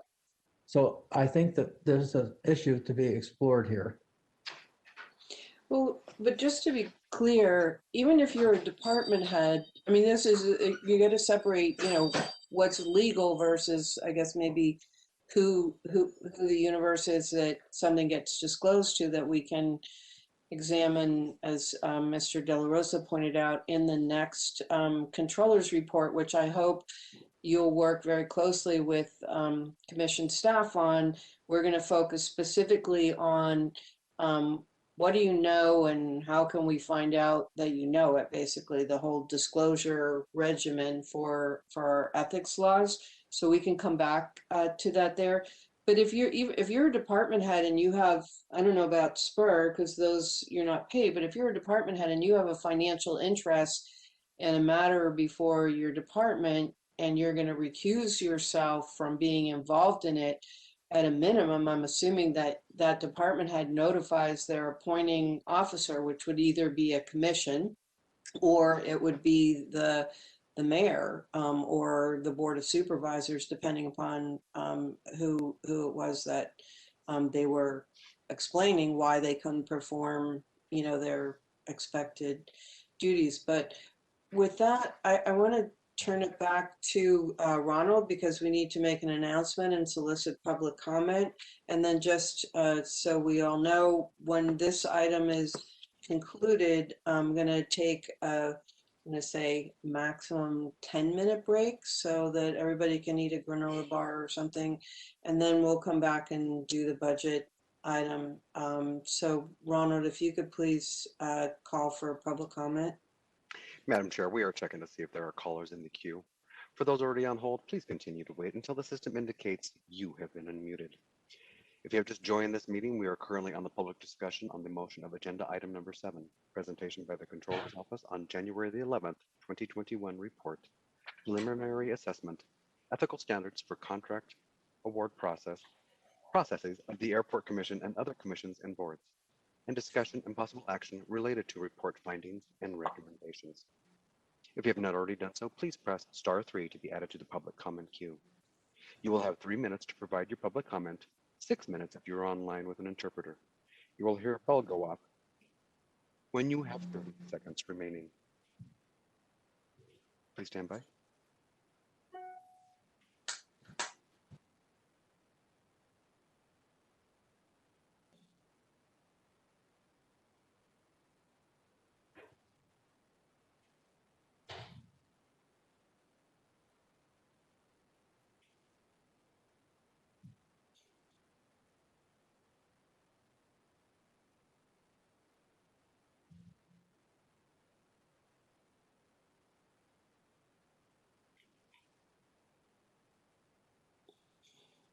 Madam Chair, we have no callers in the queue.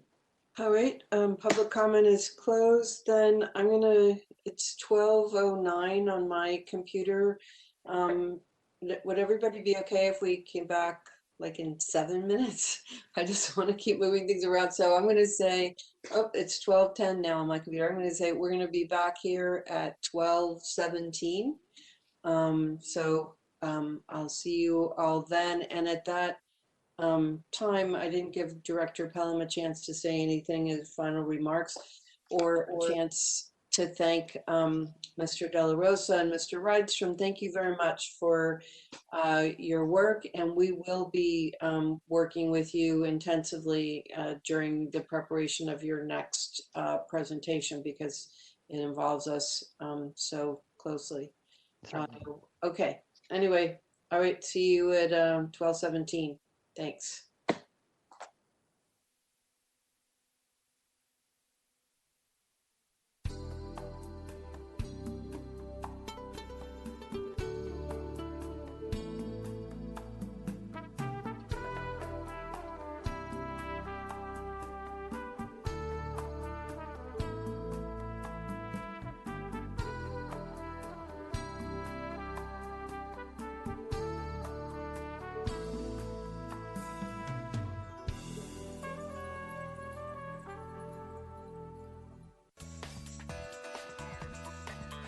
SF Gov TV, San Francisco Government Television.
and I'm going to call agenda item number 8. Although actually, go ahead, Ronald, you wanted to advise folks about the change in Yes. SF.gov TV? Yes. To any members of the public who are listening and or watching, our Ethics Commission meeting is on live channel 26 on the first channel, rather than channel 78, which you might be accustomed to. So once again, we are broadcasting live on channel 26. Thank you. Thank you. All right, agenda item number 8, public comment, discussion, and possible action regarding Ethics Commission budget proposal for fiscal year 2022 that begins July 1, 2021. Director Pelham, if you would like to make your presentation. Thank you. Thank you, Chair Ambrose. Again, for the benefit of the public and perhaps additional background for new Commissioner Bell's information, we have a slide presentation that I'll just walk through briefly, but I did want to update you with where we are in terms of our planned budget proposal at this stage. As you know, this commission meeting constitutes the second of 2 public hearings that are required under city law to help promote public participation and understanding in the budget process. And so this hearing is obviously public comment, as would any agenda item call for, but it also provides an opportunity for the commission to hear an update and then to take any action that you might choose to in regard to the proposed budget for fiscal year 22, so that we can submit it as required by the February 22nd deadline to the mayor's budget office. So if I could just jump over to slide 2 for a brief moment for kind of context about how we're developing our budget. Through this budget process, obviously, it's a way to express the organization's priorities and needs. And we are every year making an effort to try to achieve the resources necessary for the purposes that we were established to accomplish. So over the past year, as we've discussed in previous meetings a number of times, that the revelations of high-level corruption allegations have really underscored a variety of areas where certainly the work of the Ethics Commission is needed, and the improvements that we've started putting in place need to take hold and come to fruition.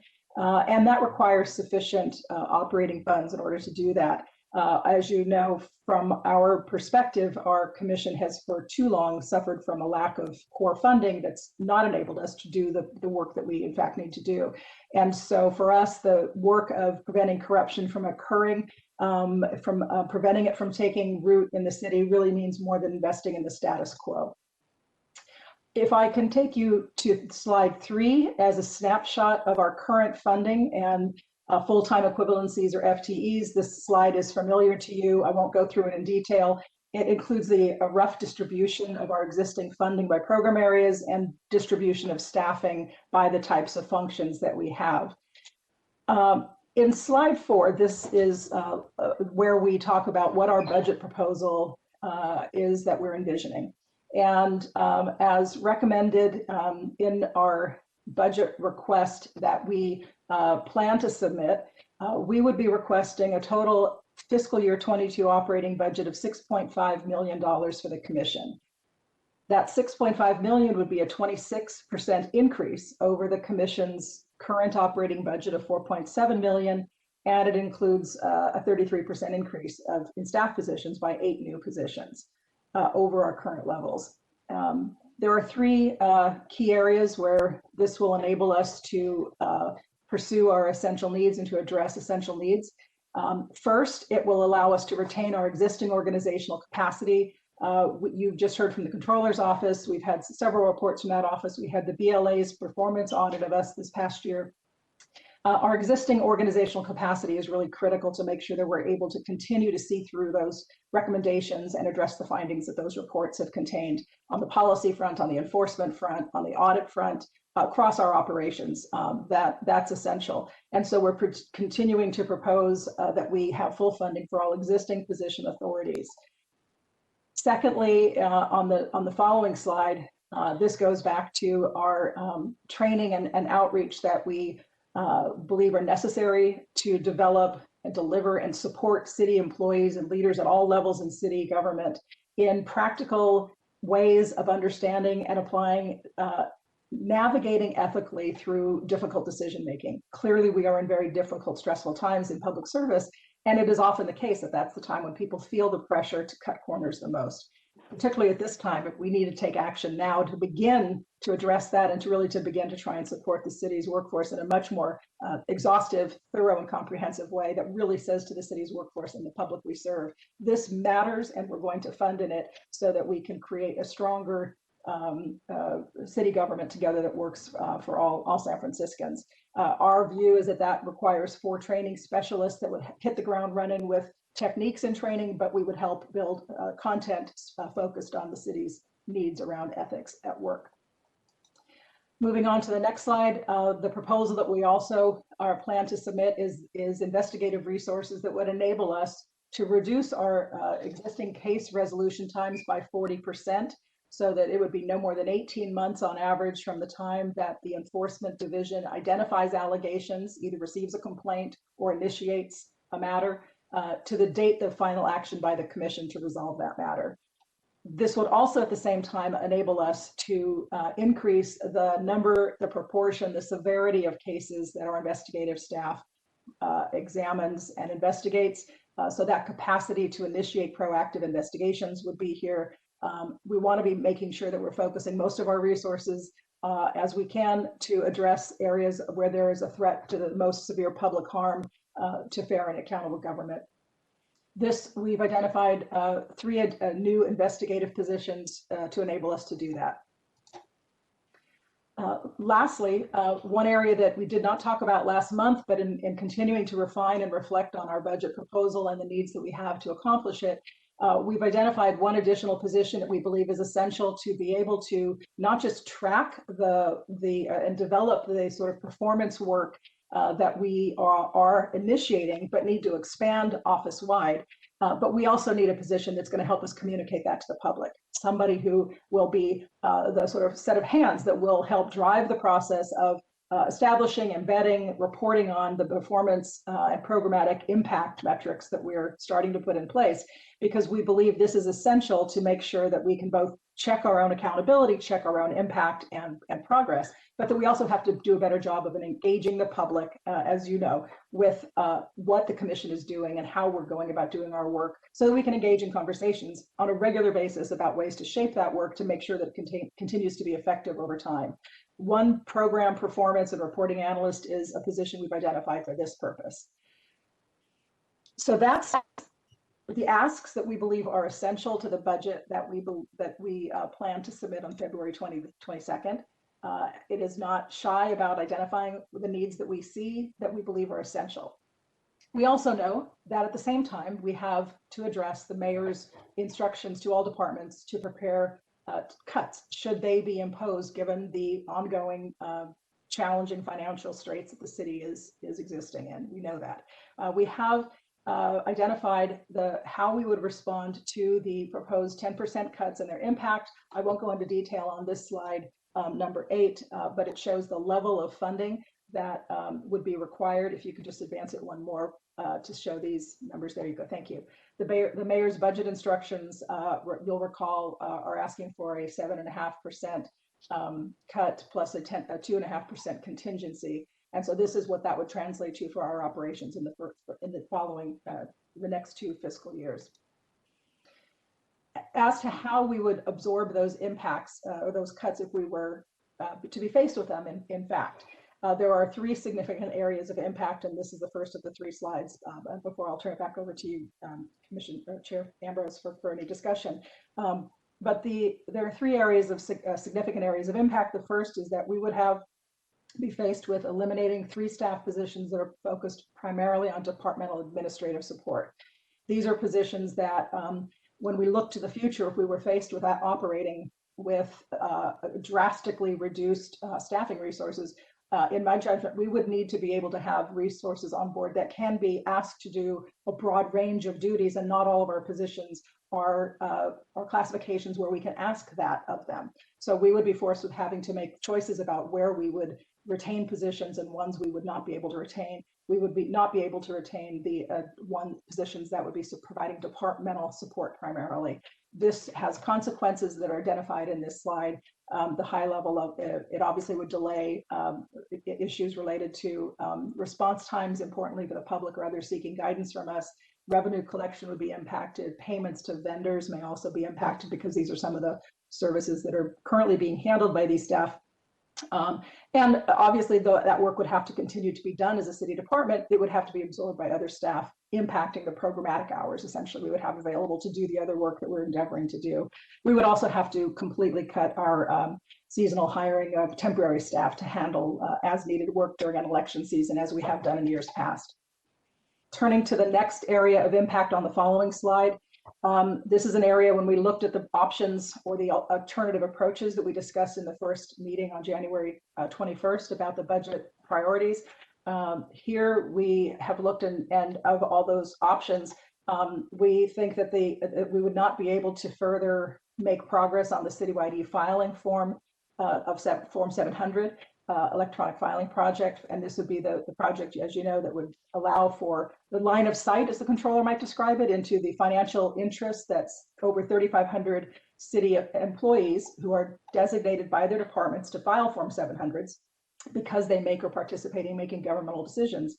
They would not be able to continue with electronic filing. They would have to reside on paper within their departments, decreasing the public's line of sight into potential financial interests that could be impacted by those officials' decision-making capacity.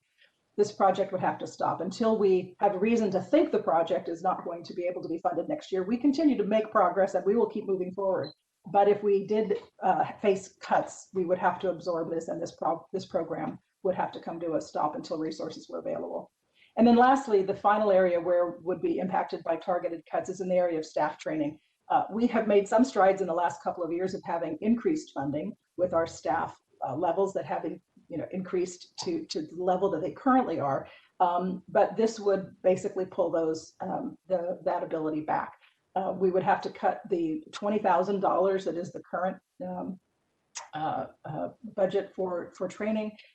This comes at a time, it would come at a time where training opportunities that would enable the staff to acquire and refine and strengthen skills that are necessary working in a fully digital environment.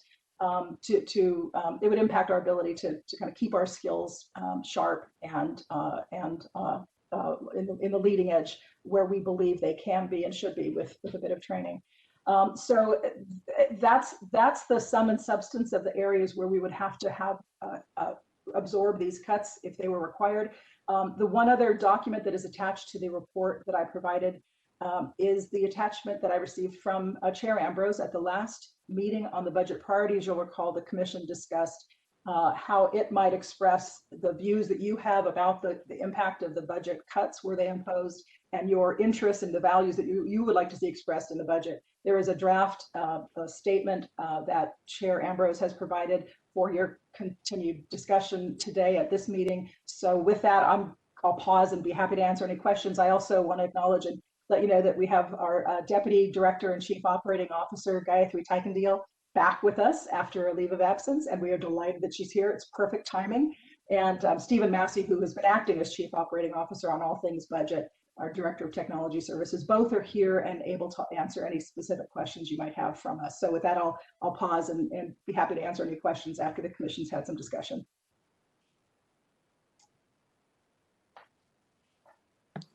Unmute. So commissioners, I'm going to take questions and then we'll go to public comment and then we'll come back for action. I guess actually before we take public comment, if there are any motions, we should hear those first. So starting at the top, Commissioner Bush, you have your hand up, but you are blanked out on my screen. Are you there? I am here. Okay. And I am speaking. All right, we hear you. I had a number of questions. Shall I just throw them all out at one time? I think that would be for the best in the interest of time. All right. Do you see anything in this budget proposal that includes revenue enhancements? That's number one. Secondly, are you contemplating work order on any of the Form 700s, especially to those departments that have independent of general fund revenues. Third, are you willing to look at having the April Form 700 forms submitted as PDFs at each department, and then they post them, and then ethics is given a list of which positions are now posted at least as PDFs. They're not searchable. They don't do what we want it to do, but at least takes it to some level of transparency beyond what we had. I'm asking about equity steps that are in the budget, especially with three seats that will be up for election next fall. It's not in this budget cycle, but we have to get ready for it since this budget goes to July 1st. And I know that those 3 seats, which are for districts 4, 6, and 10, I think it is. They're all majority minority things. And then I have only 2 more left. When you do the investigations and you have a 3-year timeline, can you give us update every 6 months on where the progress is on that, so that we have some sense of momentum and the public has some sense of it all? And finally, I'm delighted to see your public-facing proposal at the last part of the ethics budget that you just gave. In what way is that different from a commission secretary? I think, as far as I know, ethics is the only city department with a commission that doesn't have a commission secretary. And I think that what you're proposing goes a long way towards those same issues that are the crux of a commission secretary. So that I take it your vision includes press releases about enforcement actions, press releases summarizing what's happening with public financing or compliance with disclosure laws, whether it's for city commissioners complying with the filing of Form 700 or whether it's city political committees. And it's a route for the public to go directly to the commission. Those are my questions. Shut up now. Sharon Rose, did you want me to take those now, or did you want to wait until all commissioners had posed their questions? You know what, I think I'm going to go for at least questions, not comments, but if we can get all of the questions for the executive director, or I don't know, actually I'm going to defer to you, Commissioner or Director Pelham. If you'd rather take these while they're fresh in mind, go ahead and provide an answer, and then I'll move to Commissioner Chu, who has questions. And can I stop for a second? For some reason on my computer, Gayatri, who is really wonderful to see you, but for some reason you are flashing on top of another commissioner's grid panel. Is that just my screen, or is that everybody? Not everybody, just mine. It's like you're like a disco flashing. It's okay, I'm just gonna get out of the grid and then that won't bother me anymore. All right, go ahead, Director Pelham. I'll try and be brief and direct with the questions that were asked. They may be voluminous, so if I can handle them as going, that's probably most helpful. And okay. Stephen and Gayatri here as well, if they have anything to add or clarify. The first question about revenues, is the revenue side reflected, or revenue enhancements reflected in this budget? Not as we're showing them here, no. We have not been able to connect with the controller's office, but I think it is fair to say that in a week's time, by the time the budget proposal has to be submitted, it is not going to be possible to come up with solutions that would address the revenue side of things. So that is why you're seeing that not here. I don't think it's doable for this fiscal year, but I think it's an ongoing conversation we need to initiate and pursue, because we clearly have to try and get a handle on that. A work order, I think the same answer is true for the work order for Form 700s. Our focus has been on trying to make sure we get Form 700s filed for this April 1st filing, and that we continue the work on building the program out for the full disclosure next year. We have not been able to reach out to departments to suggest work orders for paying for this process at this point. The question about, willing to look at PDFs this April 1st. In my view, that also is something that we have not been able to focus on, because I think we could ask people to do that, but unless there's a requirement for them to do that, I think it perhaps could ring hollow and be confusing, given that we are in the midst of working with them to set up an online filing system now to take effect next year. So we have not at this point proceeded with that. In terms of equity steps, you mentioned it in terms of the election coming up. I think, again, our focus is on trying to make sure we can reach out as much as possible with the resources we have and in new ways. That's going to depend on us being able to use smart technology to be able to have staff whose focus is on helping us do that. So in some ways it speaks to, we should be taking new approaches regardless of the staff levels that we have, but we have to do much more of it with the staff levels that we're hoping to receive in the coming budget year. You also mentioned the 3-year timeline and updates every 6 months. We would be more than happy to update you every 6 months as that progress would continue. If we were to get, in any event, we're trying to keep you posted about progress on all of our fronts. Certainly if we had 3 additional investigators and were able to make steps towards this goal of reducing case closure times by 40%, certainly we want to be reporting that back to you and the public to give you a sense of progress and what the issues are, if any, that are continuing to be in front of us. And then lastly, very briefly, you asked if the program performance analyst working with the performance tracking information to help us do annual reports and that sort of thing was akin to a commission secretary. In my mind, it is not. A commission secretary is something that in my time here, I have not been proposing in budgets, because I think that provides, again, sort of a limited way in which we would be able to maximize resources that we could otherwise use for a variety of projects. It is akin to the commission secretary in that it'll free up your director, your deputy director to be able to do that type of work, which is part of our portfolio. So I think it completely supports the goals that a commission secretary has, but it is not limited to providing services that only a commission secretary can provide. Okay, with that, I'm going to try and find my screen that will show me. But Commissioner Chu, my recollection is that you had your hand up and had questions. Yes, so this is questions only at this point, as opposed to comments. If we can get all the information out through questions, and then I'm going to come back for comments and motions. Okay, thank you.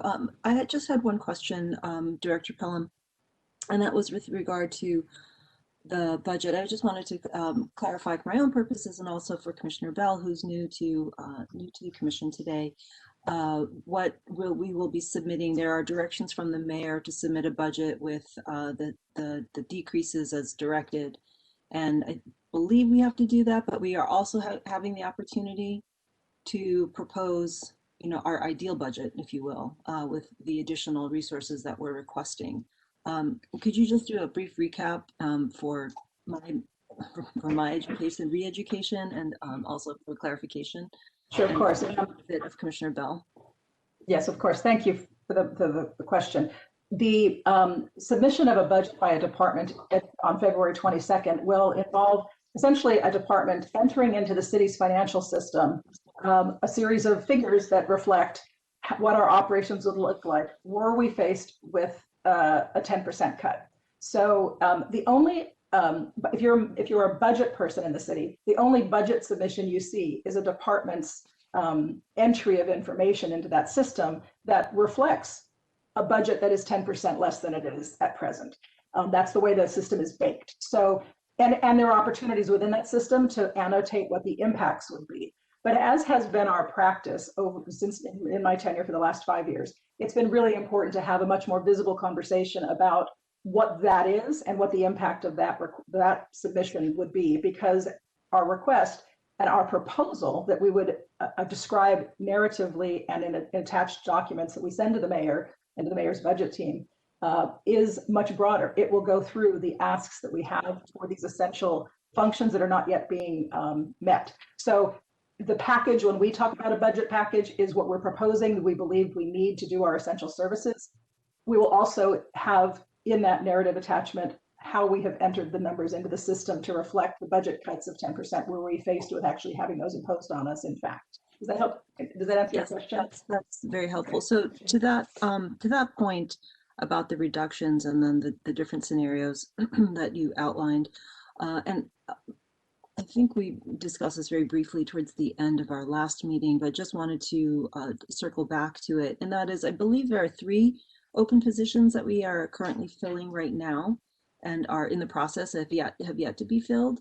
Have you considered and I think ruled out simply freezing those positions and not hiring, and then being able to preserve already staff who are already in place in programs that are currently underway, and whether or not hiring those open positions would be sufficient to cover that 10% reduction as requested by the mayor?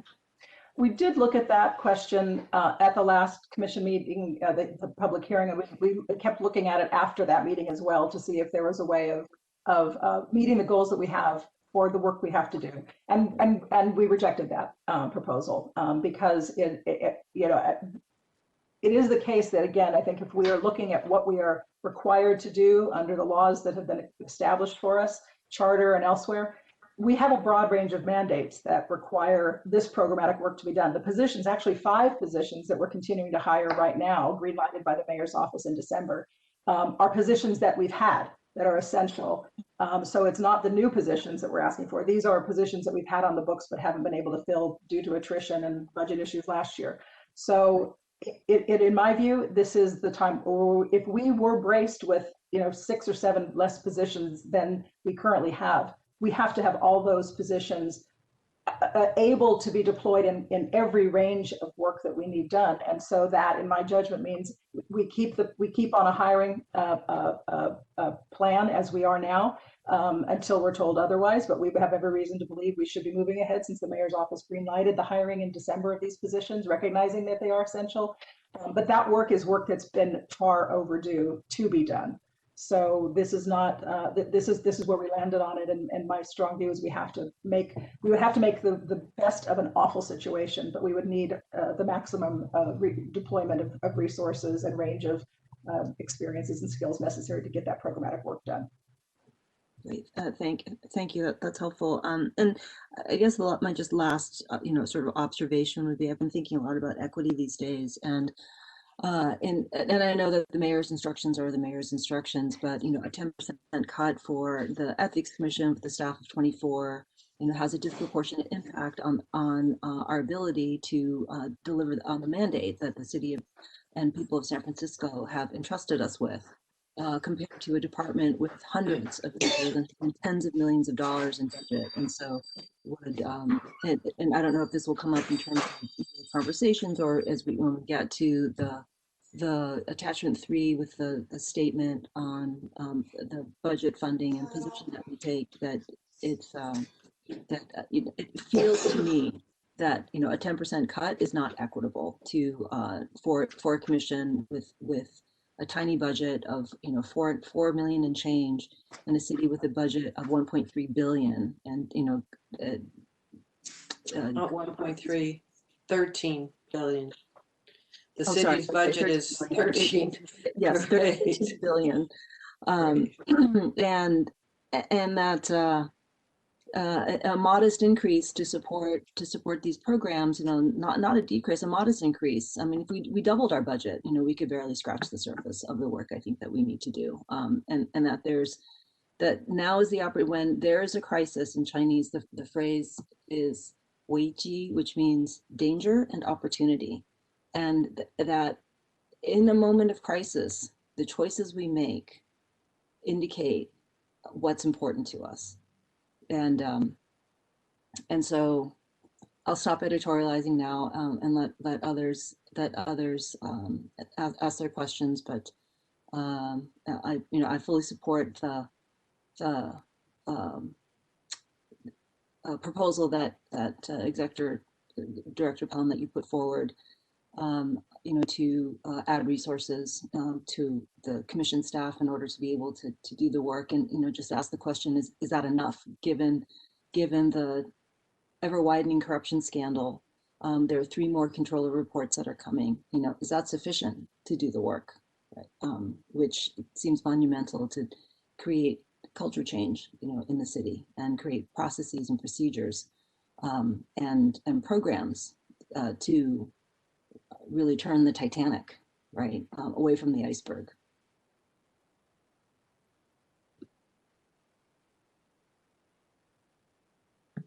I'm gonna assume that Commissioner Lee had a comment because I thought you were leaning forward. No, you're fine.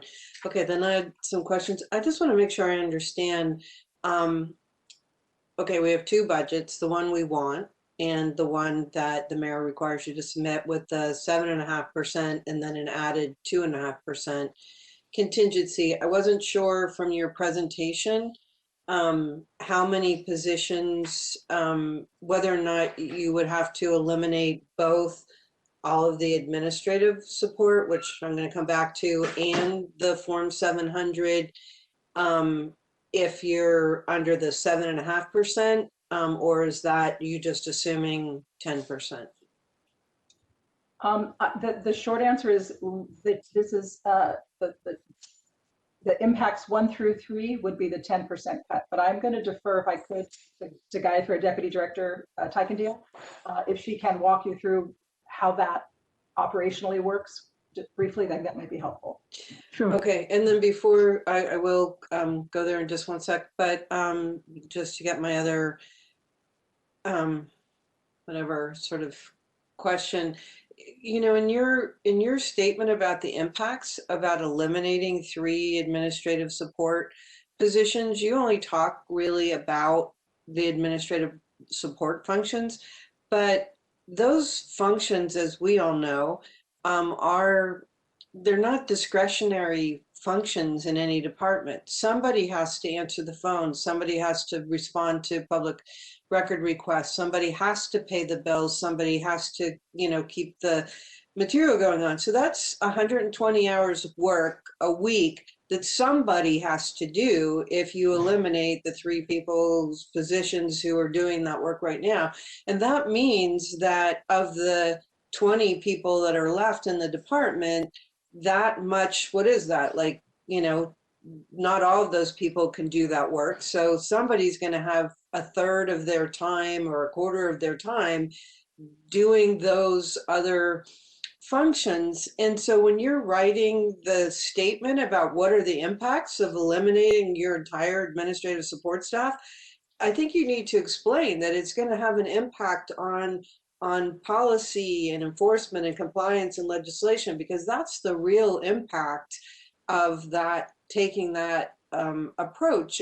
Otherwise, you know, if I was sitting in the mayor's budget office and I saw somebody was willing to give up their entire administrative support staff, and that all it meant is, you know, some vendor was going to have to wait another 30 days to get paid, I wouldn't be wringing my hands trying to figure out how to get you the money.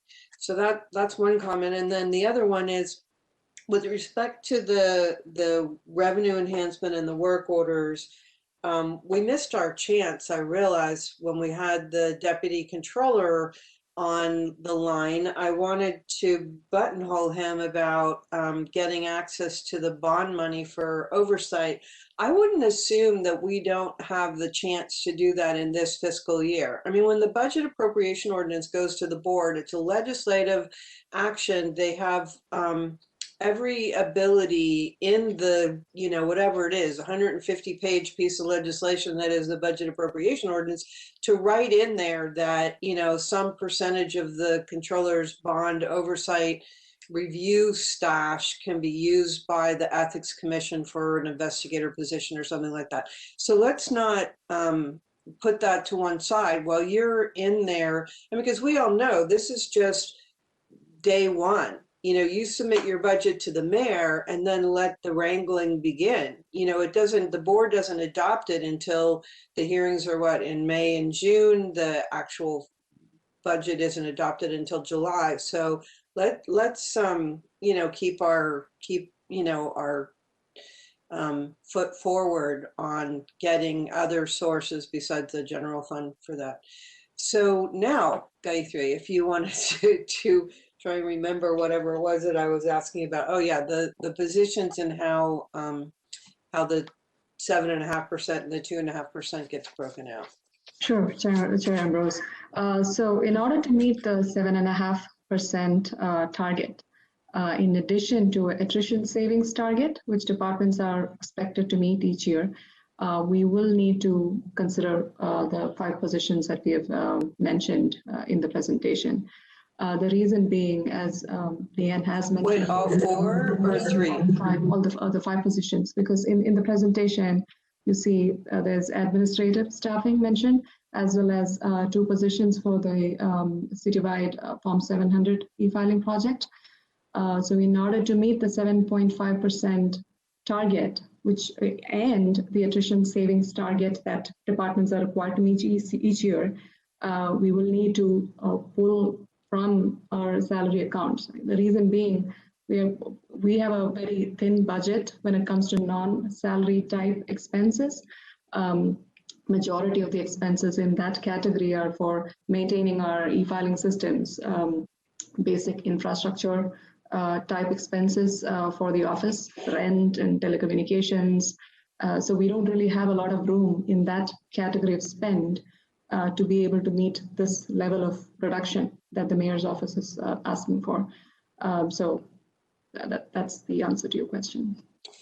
So then, just so I'm clear, the other 2.5% would, you need all of the Form 700 positions, which are new positions, and the 3 existing positions to meet the mayor's unacceptable 7.5%, and then for the 2 plus the attrition, and then to get the contingent 2.5, that would also cut into the investigator positions that we're trying to hire for? No, I can clarify. And just to clarify one of the points you mentioned earlier, we're not talking about affecting all of Form 700 related program support. We are specifically talking about the citywide e-filing effort for expanding electronic filing for city employees. So we had identified specific positions to help with that project, so that is where the impact will be. Now, coming to the 2.5% contingency, the way that we are able to meet that target is by offsetting some costs, systems-related costs that is allocated for the lobbyist system. So we've been in discussion with the mayor's budget team. And currently there's a maintenance cost that gets charged to our annual operating budget. The mayor's team was okay with us moving that over, at least in the upcoming 2 fiscal years, to a project type funding. So typically the instructions that, per the instructions that the mayor's office has provided departments for this budgeting cycle, the 10%, the entire 10% is required to be identified within our annual recurring costs. But the mayor's office, in our case, they were okay with us making this type of an adjustment, meaning not taking greater reductions on the recurring expenses, instead making some adjustments within the appropriate category of spend, meaning we're again offsetting the lobbyist system maintenance onto a lobbyist system related project funding that's available. So we were able to make that type of an adjustment, and also, as Director Pella mentioned, cutting on a few other areas such as staffing, staff training, and we also have temporary funds for seasonal type staffing recruitment. Typically, closer to an election cycle, we hire temp staff to assist with increased volume of customer support or filer support. So we will not be able to do those types of additional changes to our staffing level. So we had to cut down our temporary funds as well. So to answer your question, we were able to find the 2.5% using other areas with a combination of different cost reductions. Okay, I'm gonna just make sure I don't have any more questions, and then I don't see any other hands with questions. So the we have, as I'm sure you've seen, based on our meeting last special meeting at the end of January about the budget, we had talked about our collective discomfort with having to suggest a budget that reflected a 7.5 or 10% cut, and was asked to draft a statement that would allow us to meet our charter obligation, which is to approve a budget submittal, presumably the one to the mayor's office, since it doesn't necessarily come back to us, and at the same time to object to the budget that we submitted that meets the requirements that we're required to approve. And so that's the action item. Before that, I want you to consider what we want to do with that. I had drafted something. I'd asked along with Commissioner Bush, and I'd asked Commissioner Chu to take a look at it and see if she had edits or comments. So that's a piece that we need to work on. I also wanted to, because we have written comments from Esther Marks. She wasn't going to be able to participate in the meeting after noon today, and she had expressed a strong support for an operating budget of 6.5 million, which is our ideal budget, and communicated that these are for essential department needs, and that filling the 5 vacant positions and authorization to proceed with the 6th vacant position is important. As we all know, we fought really hard last year, or staff, and we supported them, fought really hard to get the mayor's office to include those positions. So that's understood. She also said that she thinks that the investigative and enforcement division needs to be strengthened in order to increase public confidence in government. The department could move ahead in addressing the tone at the top culture and city leadership. She suggested a staff increase of 4, a budget of 640,000 for 2022. She also recommended adoption of a timeline of resolving most investigative matters within 9 months and resolving more complex matters within 18 months. As Commissioner Bush had stated at an earlier meeting, it would be ideal if most investigative matters could be resolved in 6 months. The ethics at work is useless if people think that they can get away with non-compliance or abuse. And she cited the previous agenda item number 5. She also said that with strong commission support and mobilizing public opinion, the hope is that the 6.5 million budget will be approved.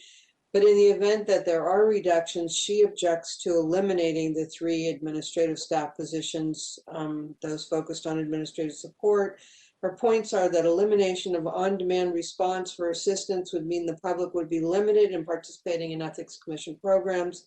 Delay in revenue collection would negatively affect the department's budget, and delay in the ability to timely process essential procurement and payment for goods and services means no one will want to do business with the Ethics Commission. This department non-response fuels an attitude of what are they good for. So I just wanted to get that on the record because I think that they're important contributions from the public. And I mean, I can go back to the top for what it's worth. I have concerns about eliminating administrative support. I'm concerned about any of the budget cuts, but I am concerned with eliminating all of the administrative support for the department. I understand from Director Pelham's perspective to freeze positions that we have advertised and that are essential to our core function. But I think what you're going to find is if the mayor takes you up on that and you have to eliminate all of your support, you're going to have a really hard time getting to your core function because you're your staff is going to be spending a lot of time doing administrative work. But anyway, that's my comment. I'm going to start with whoever has their hand up, and that would be Commissioner Chu. If you have comments or recommendations on how to proceed. Proceed with the statement or with the budget overall? I think both. I mean, we need to, this is up for possible action. We need to have a motion to, presumably, since the deadline for the director to submit this budget to the mayor is on the 22nd of February, I believe. So this is the meeting. We need to authorize the director to submit some budget that complies with the mayor's directive. And then we need to presumably make a statement about how we hate having to do that. So is the statement to be submitted along with the budget, or would we release it publicly or have it run, approach? I think the idea that we talked about was to try and publish it as an op-ed. And as you know, I mean, I didn't put in the statement what the commission did today because I didn't want to presume what it was that we were doing today. Once we do something, we could amend the statement to say that this is the commission's position. So I sort of left that, in the draft since it was drafted ahead of time. But we can't be sure that any newspaper is going to want to express our opinion for us. And so we called it a statement so that the director could reference it when she sends it over to the mayor's office and the controller's office or wherever, so that we're on record as not supporting the absolute gutting of the Ethics Commission's resources. But anyway. So yes, I think that if we can't run the final version as an op-ed, then I think that it's certainly submitting it, and would also support releasing it, as a press release so that it's out there in the public. Because in the absence of, us putting forth our own narrative about what's happening, from a budget standpoint, then other people can make up their own stories about what is happening, like what the Ethics Commission thinks about this 10% cut, to the budget. So I think that's really important for us to stake out our own position publicly. And then second, I think as an overall observation, I would jump straight in to making the point that, I think your words are very apt. Chair Ambrose, like, they're gutting our budget. They're gutting the budget. We are going to be crippled and unable to fulfill our charter mandate and the mandate that the people of San Francisco have entrusted us with. We won't be able to answer the phones. We won't be able to help people comply, and we certainly won't be able to change the culture of corruption that exists in parts of the city family. If we don't have any of the resources, and we won't be able to investigate or do enforcement, everything is going to be limited. And so, I understand that this is a belt-tightening exercise because there is a significant shortfall in revenue. But we have, and I think Commissioner Lee put it very well, the virus of corruption is here in San Francisco. And, we can collectively adopt the position, oh, it's just going to go away. Well, it's not going away. It's only increasing. First, it was in the Department of Building Inspection, and then it's spread to the PUC and the Airport Commission, and there are more and more. And we have 3 more controller reports coming out. And I think the federal investigation is ongoing, and the other shoe is going to drop, or multiple shoes are going to drop. And so I think we need to explicitly say that I think that this virus of corruption has infected San Francisco, and left unchecked, it's going to spread and metastasize like a cancer on city government, and that by refusing or requiring the Ethics Commission to to cut staff and be gutted. I think that what the city is saying is like, that's okay. Because when the chips are down, that's when, and everything is on the line, and you have to make the hard choices. What are the choices that you're going to make? And if the choices are, the one organization in the entire city department and the entire city family, which is tasked with ensuring high standards of and ethical conduct, transparency, and accountability, if in a time when all of that is under fire in multiple instances that has been uncovered by federal government and for which people have pleaded guilty and are facing criminal indictment, and for the city to say, yeah, well, you know what, we're going to make the ethics commission cut 10% just like everybody else. I mean, the message that I draw from that is like, it doesn't matter, and that everything that's happening is okay.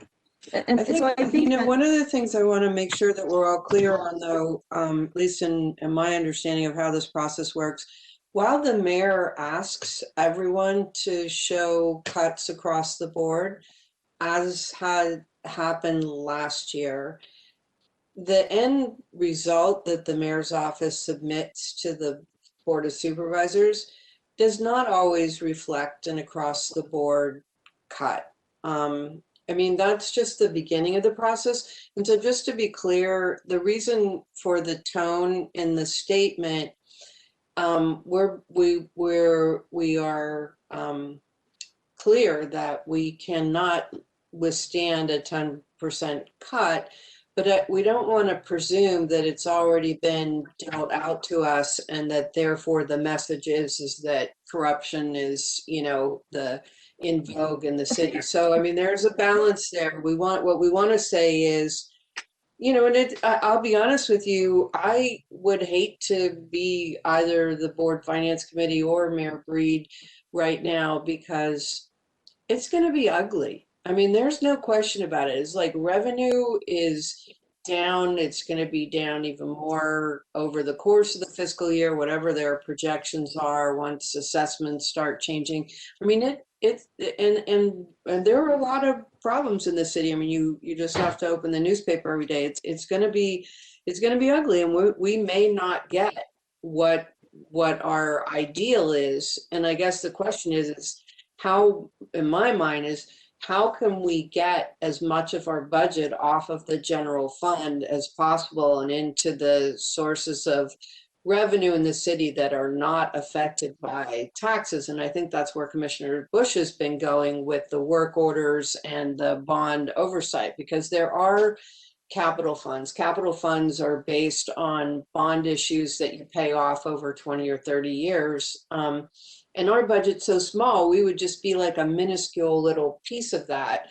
But anyway, it's all I wanted to say is that we need to be clear is that they haven't done it yet. And when we first come out with, we will say, okay, this is how ugly it would be if we had to meet the across the board thing. But of course, nobody would do that to the Ethics Commission at this critical time, is kind of the tone I wanted to try and set. But I think that's fair, because they haven't taken action. I think that we can be preemptive and frame it that if they do take that action, this is the message that would be sent.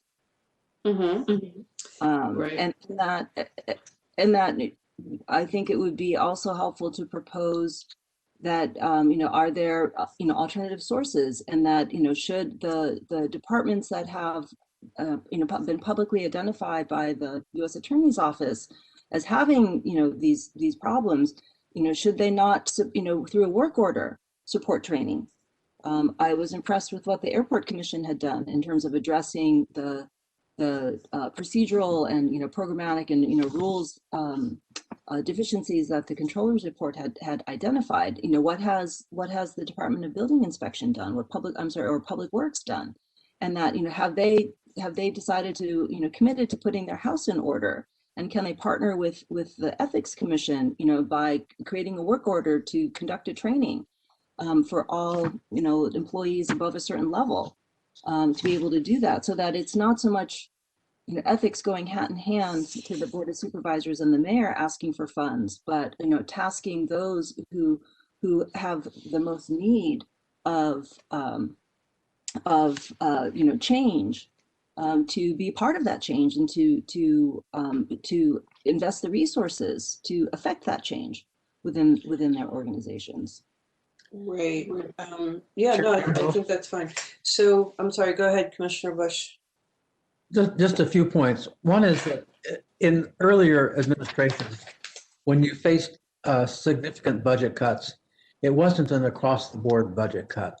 So, for example, the budget at the Department of Social Services did not cut the positions of staff that were working to get people qualified for Social Security, because that resulted in an increase in funds for the city.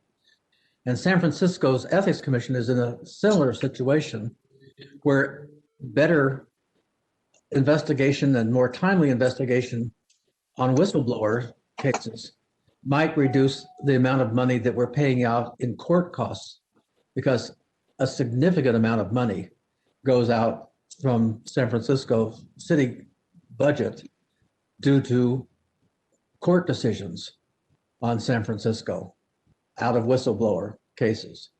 And same thing is true about how much we might be able to save small businesses, which is one of the priority areas for the mayor, by addressing rigged contracts and fraudulent contracts, because that really is not just a question of losing taxpayer money, it's also taking money away from small businesses who don't have a chance to compete fairly. So I think that those are areas that we need to surface more clearly in our discussions about this. And finally, we see that the federal government is looking at adding more resources to local governments to compensate for the amount of loss that's taken place. And as that moves forward, and I expect that it will succeed, I would like to suggest that we get ourselves put first in line for reimbursement of expenses that we've paid. Because we are, as Commissioner Chu points out, a small commission with a small staff, but which is tasked to do a great deal. And so it's appropriate that we would be first in line to have what we have lost made up. Thank you. Thank you. I'm gonna, Commissioner Lee, is your hand up? Yes, it is. Thank you.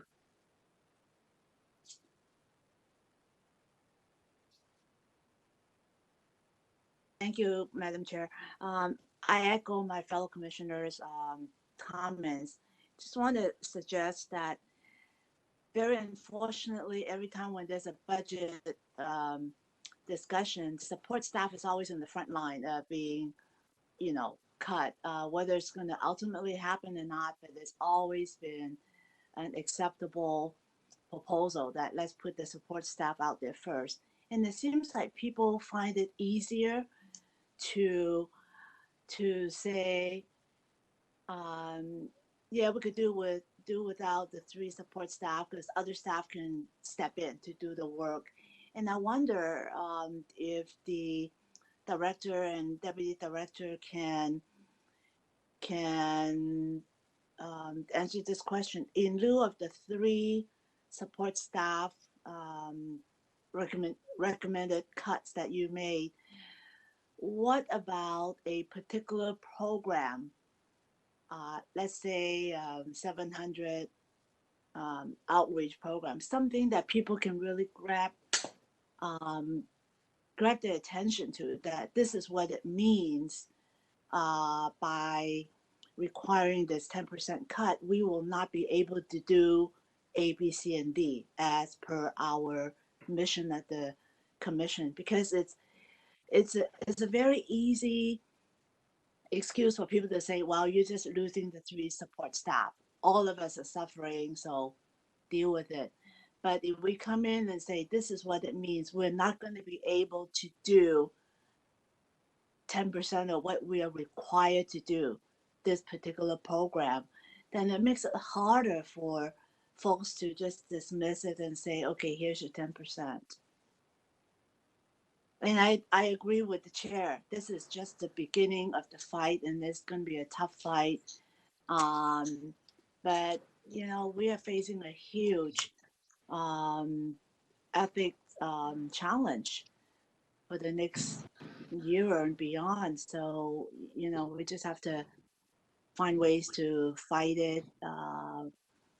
And I don't want to pit ourselves against other departments and community groups who need the money, but, you know, we have to give it a good old try.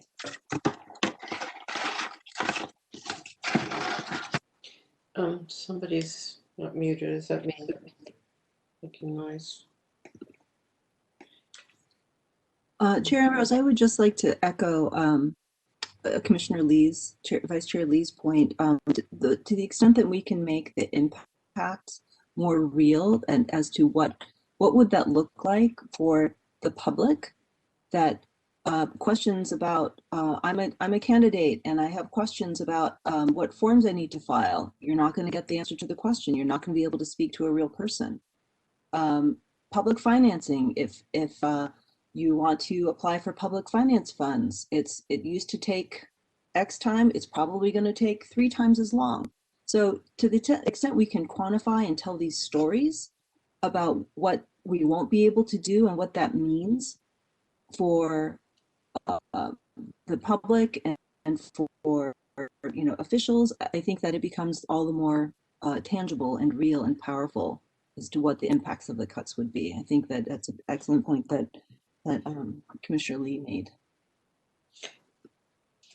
Do you, Director Palm, do you have to identify specific positions when you show your cuts? Are you going through and like building your budget in this system, and then all of a sudden somebody that was in your budget last year, that number 14 something isn't in there? Or is it bigger blocks? You just say, well, this is how we're going to get there. I don't understand what you have to submit. And maybe I should stop before I ask a question like that, because I always thought if I ever really understood the city's financial system, I'd been around too long. But I just, going back to the other point that folks are making, I agree. I think if we don't communicate that, in fact, it occurred to me, we should just say we won't be able to do public financing of campaigns, and then all of a sudden the Board of Supervisors would be very interested in making sure that we had enough funding to make sure that they could get the funding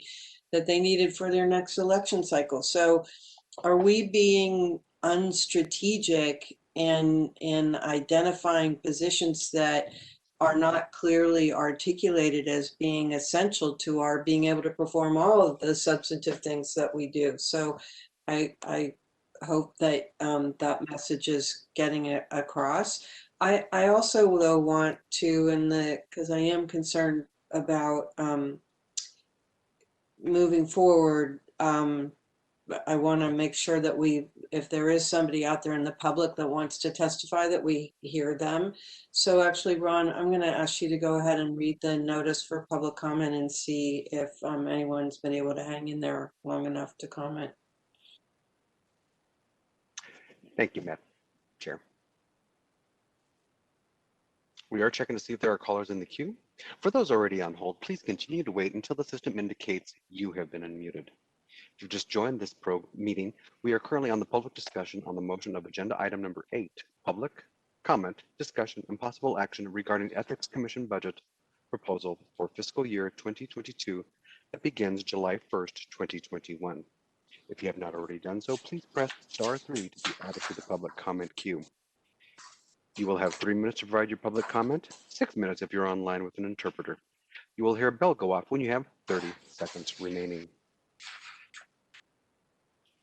Madam Chair, we have a caller in the queue. Thank you.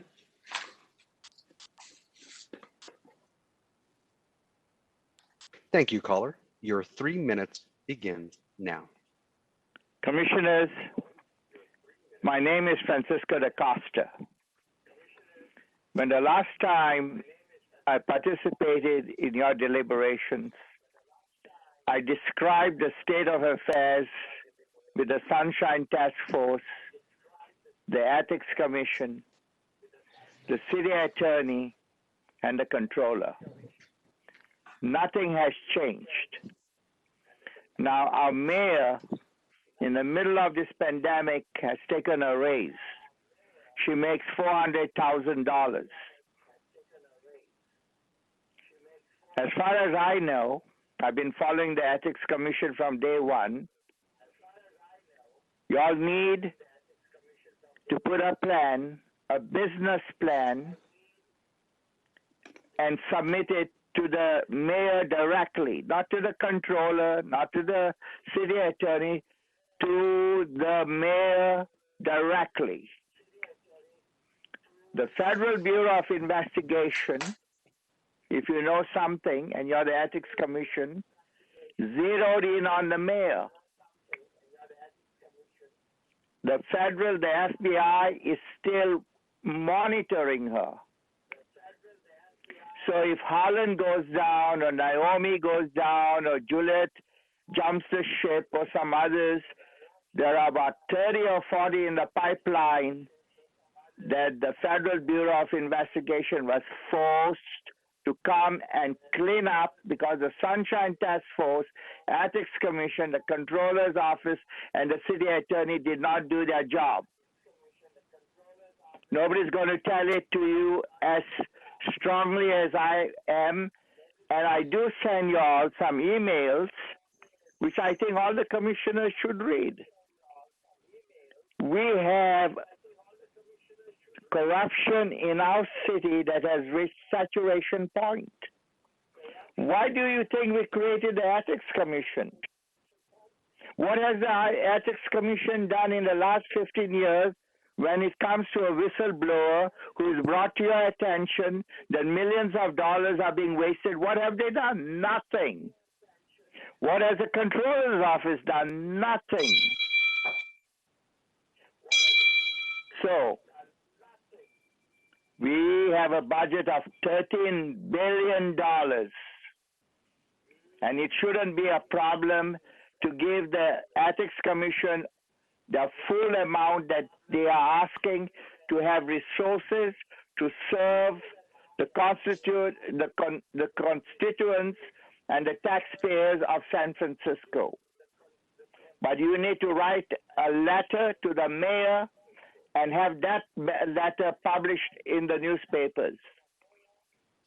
Your 30 and minutes you know has that expired. some of the local newspapers are doing a beautiful job on the controller, on the city attorney, and the Ethics Commission. You all should read those articles by Dr. Kerr and the others. Thank you very much. Thank you, Mr. DaCosta. I appreciated your comments. And Mr. Moderator, do we have any other commenters in the queue? We are checking. Please hold.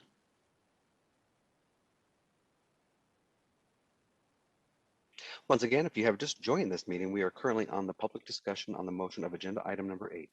Public comment, discussion, and possible action regarding Ethics Commission budget proposal for fiscal year 2022 that begins July 1st, 2021. If you have not already done so, please press *3 to be added to the public comment queue. You will have 3 minutes to provide your public comment, 6 minutes if you're online with an interpreter. You will hear a bell go off when you have 30 seconds remaining.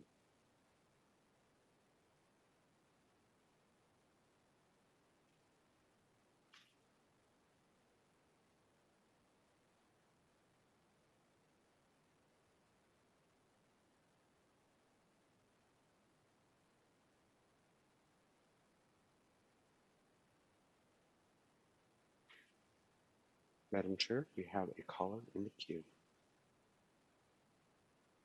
Please stand by.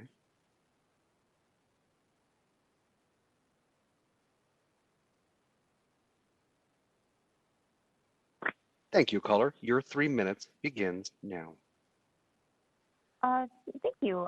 I agree that the Ethics Commission does a lot of important work, and that there's a lot of things that need to be changed in the city, and not only is the Ethics Commission important because of current problems in the city, I think the Ethics Commission is relevant simply because a number of important political figures have come out of San Francisco, and the Ethics Commission, has a bunch of documents related to those individuals, Form 700s and so on, that aren't just of interest to people in San Francisco, they're of interest to people, internationally even.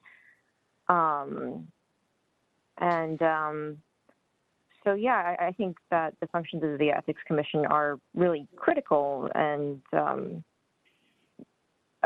they're important to people around the world, to be quite frank. I would like to see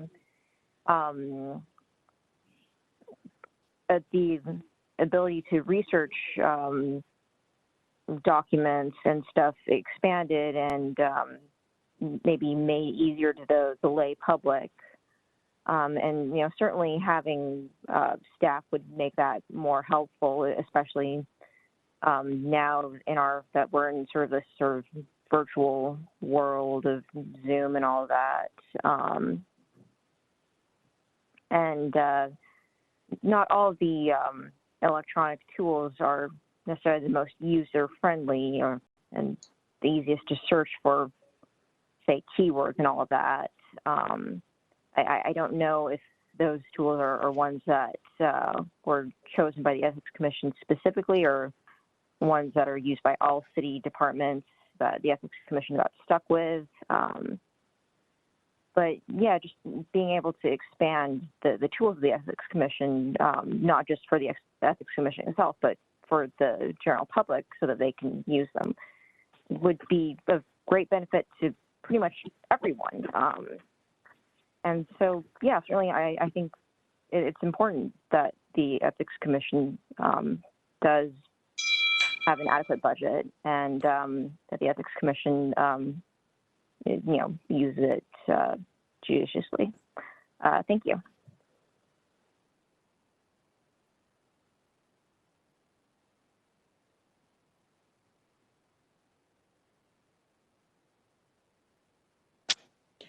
And do we have any other callers in the queue, moderator? We are checking.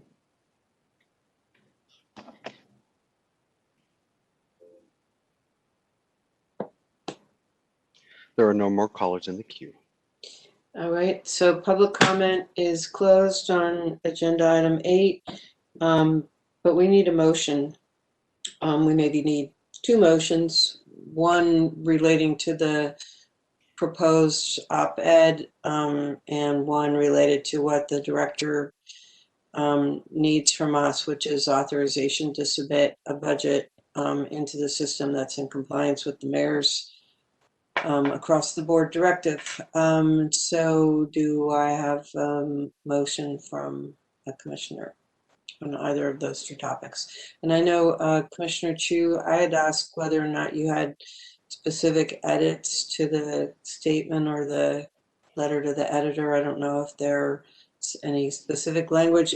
If you folks want to give me general direction, I'm happy to go back and try and edit it in a way that reflects that. What I would plan to do is, the way it ends in the draft form is to say that we recommend that folks look at what we did today.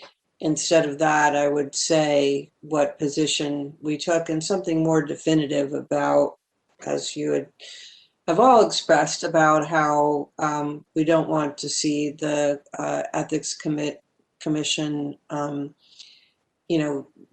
hampered by a lack of resources, because our mission is so critical, particularly at this time, and that we don't support a reduced budget. In fact, we need these additional resources, something along those lines. But anyway, Commissioner Chu, I'm going to hand it to you next, just in the interest of maybe at least moving that along, and then we're going to need a motion on the budget.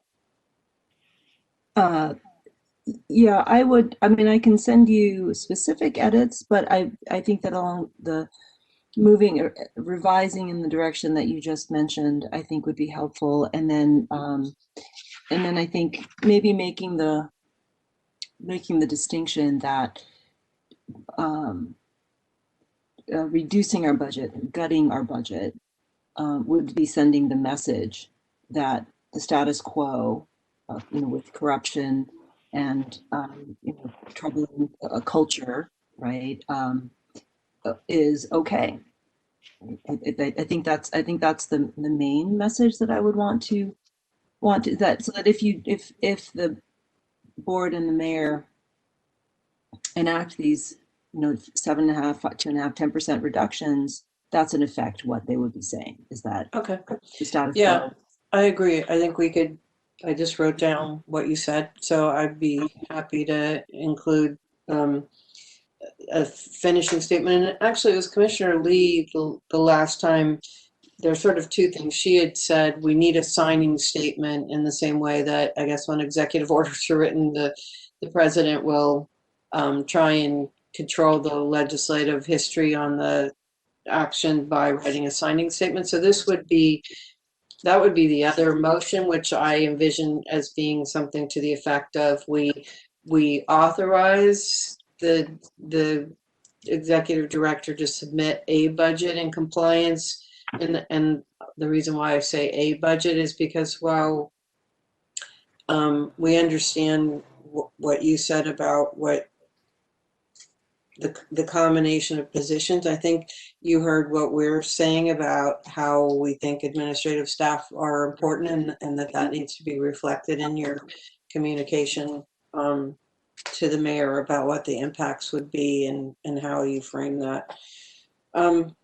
Anyway, Commissioner Lee, did you have any comments or edits? No. Okay, you're ready to mute. vote. Okay, and Commissioner Bush. On terms of the signing statement, I think that we need to underscore the extent to which effective ethics will save taxpayer money and save businesses in the city. So it needs to be saying that on the other side of it. I would agree with Commissioner Bush, and I think to the extent that we can tie things back to some of the stated priorities of the mayor around supporting small businesses and making explicit that making public contracting clear and fair and transparent and accountable will only benefit small businesses, so that there'll be an even playing field and not have something have it be rigged in favor of those who peddle influence and submit bribes. Yeah, I had started to include the list of the mayor's priorities, which extend to homelessness and equity, which are important, and how corruption undermines those. I was a little concerned if we actually want to get this published, that it ended up being then another 2 paragraphs, but then we can count on whatever editor to edit our letter to the editor in any case. So you're right, we should include that. So I will circulate if we can designate a committee. I'm gonna have Commissioner Chu. I'm only allowed to work with one other person, so I've already understood what Commissioner Bush had submitted some material to me about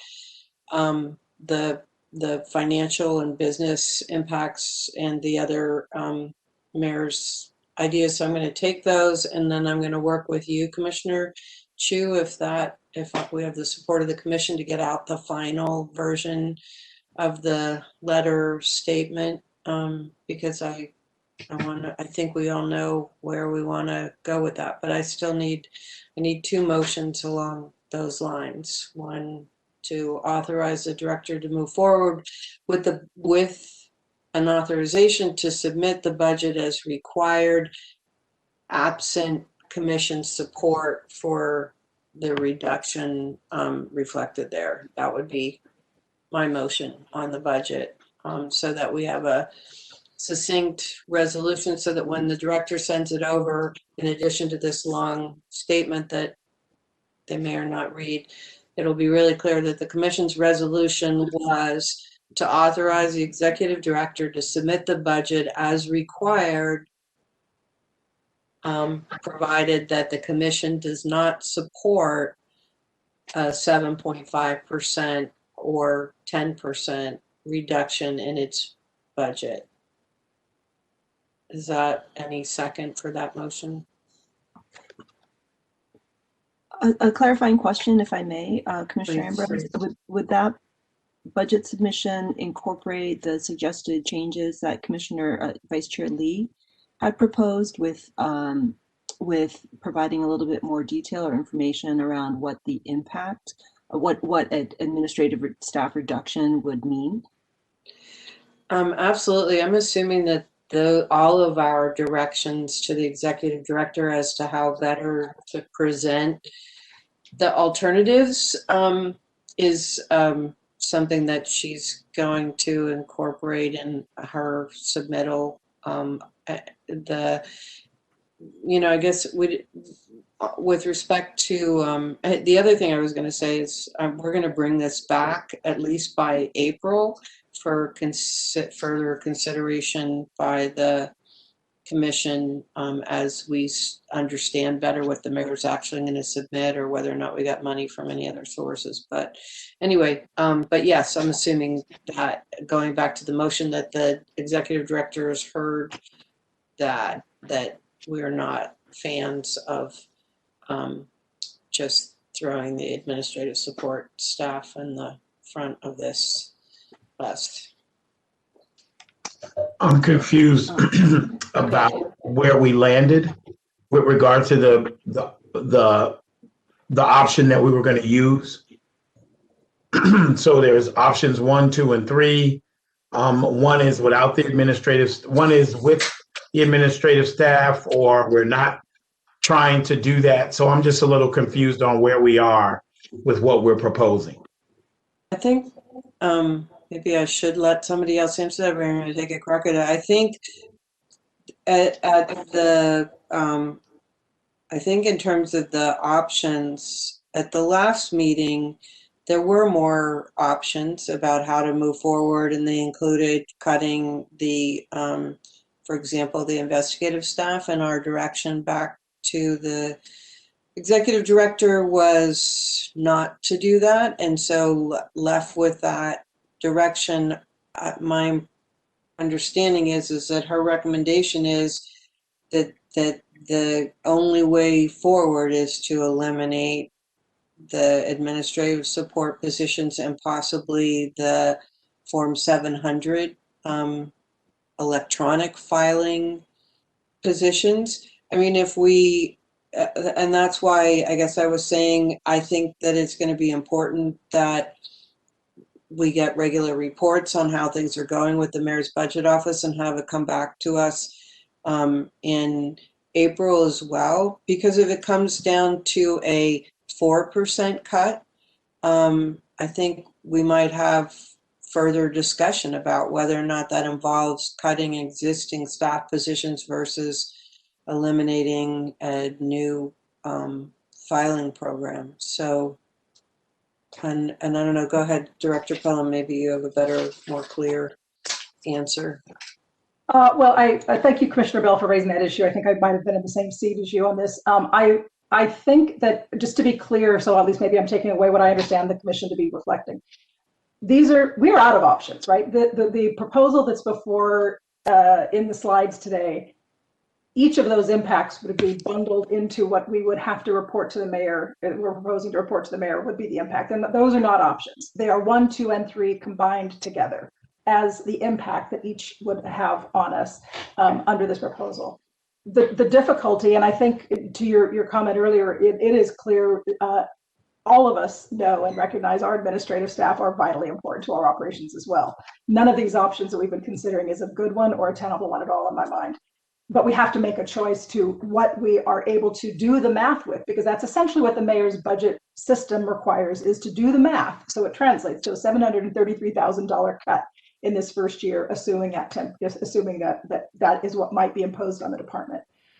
So in short, I think there is a process. This is the start of a process. And I think what is really very clear, which we also share, is the notion that what we submit has to be absolutely as clear and strong as possible about what the impact would be in real terms, as Commissioner Lee mentioned earlier. We want to try and indicate what would be the impact of these cuts if they were imposed. And we will do that. We will endeavor to do that as best we can over the next 10 days. That is not the end of the conversation, as Commissioner Bush said earlier. It's the start, and there will be ongoing negotiations with the mayor's office and the budget staff as we move forward to the proposal that she ends up proposing to the board later this spring. And then there will, of course, be further conversations like we had with the board last year, which enabled us to actually get some funds back. So it is a very months-long process, and we clearly want to be reporting back on what we know at every stage that we can. I think the other thing that I heard very clearly was, yes, we will continue to try to reach out to the controller's office and others to explore where we might have a revenue side impact sooner rather than later. I think you're hearing frustration in my response to you earlier, because that alone takes time and effort to get those conversations going, and we've not been successful in doing that yet. That doesn't mean, and I agree that we should stop doing that, so we will not stop making that effort. We will do what we can to try and enhance the revenue side. So I think the revenue side, the clearest, strongest impact statements we can make, and then recognition that there is no good solution, but we do need to have a proposal in 10 days submitted to the mayor's office. And in my view, this is the one that reflects the least of all bad options. The trade-off would be what policy positions we cut, what an audits work that we would have to cut, what enforcement work we would cut, what engagement and compliance work we would cut in providing information to people through training and outreach and education. So there is no good option. And I desperately regret that we're having this kind of a conversation about any of our staff having to be let go. And that is where we are. So I just wanted to share that we've heard that. My hope would be that we are getting approval to submit the proposal as we have, with your staff's commitment that we are trying to avoid any cuts at all costs by making the strongest case possible, by looking for revenue enhancements where possible, and by making the case as strongly as possible that we have much work to be done and we are doing it well, and we are continuing to hold ourselves accountable for it. And that if the city is serious about ethics, it is time to put up.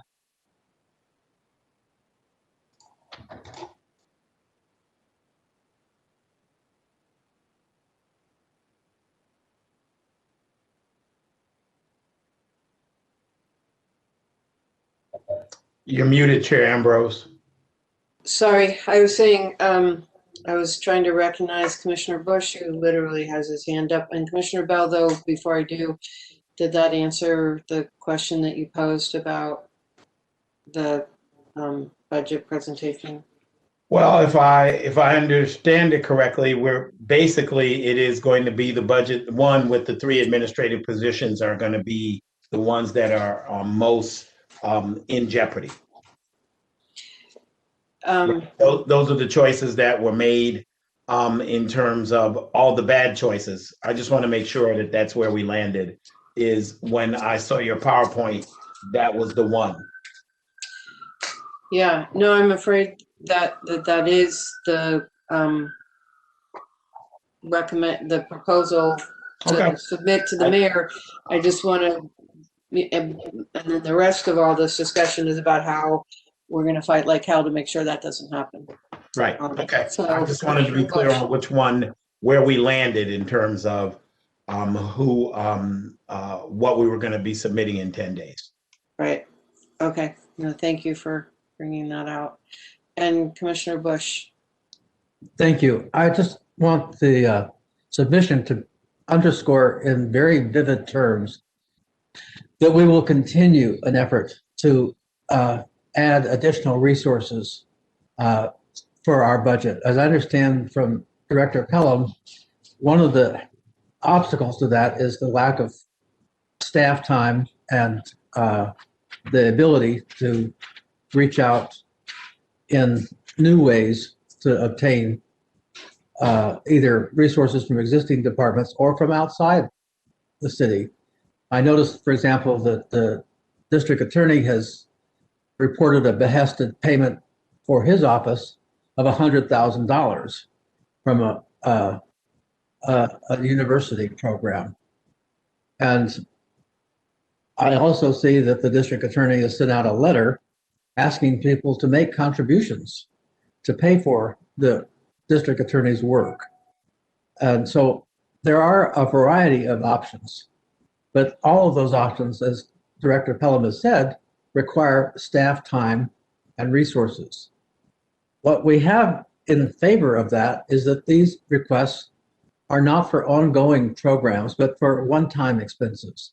A one-time expense to clear up the investigation backlog, a one-time expense to take a deeper look at the kinds of policy changes that the controller is recommending.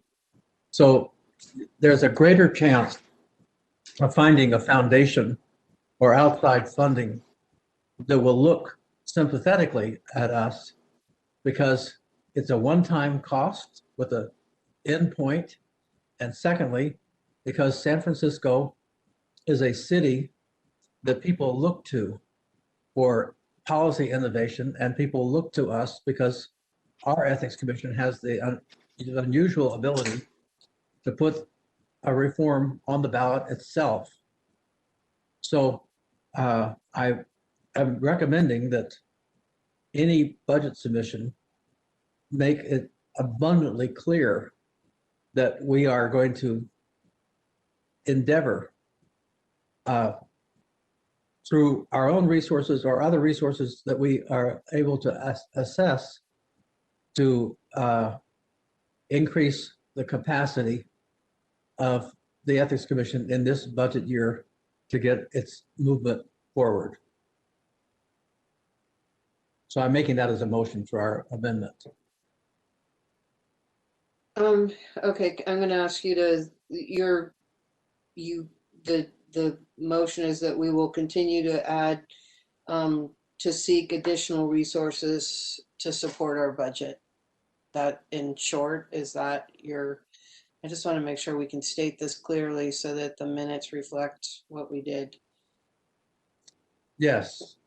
Okay. We'll endeavor vigorously. All right, so the motion then would be that we will authorize the executive director to submit a budget in compliance with the mayor's office request for 7.5% across the board plus a 2.5% reduction. Provided, however, that the commission strongly objects to a reduction in the Ethics Commission resources, and further provided that we will work to seek additional outside resources to supplement our funding. Does that communicate what everybody has been talking about in terms of the resolution? And if so, can I have a second for that motion? And then can you call the roll, Mr. Moderator? Is that a second, Commissioner Lee? All right, thank you. Then can you call the roll, please? A motion has been made and seconded. I will now call the roll. Commissioner Bush? Yes. Commissioner Chu?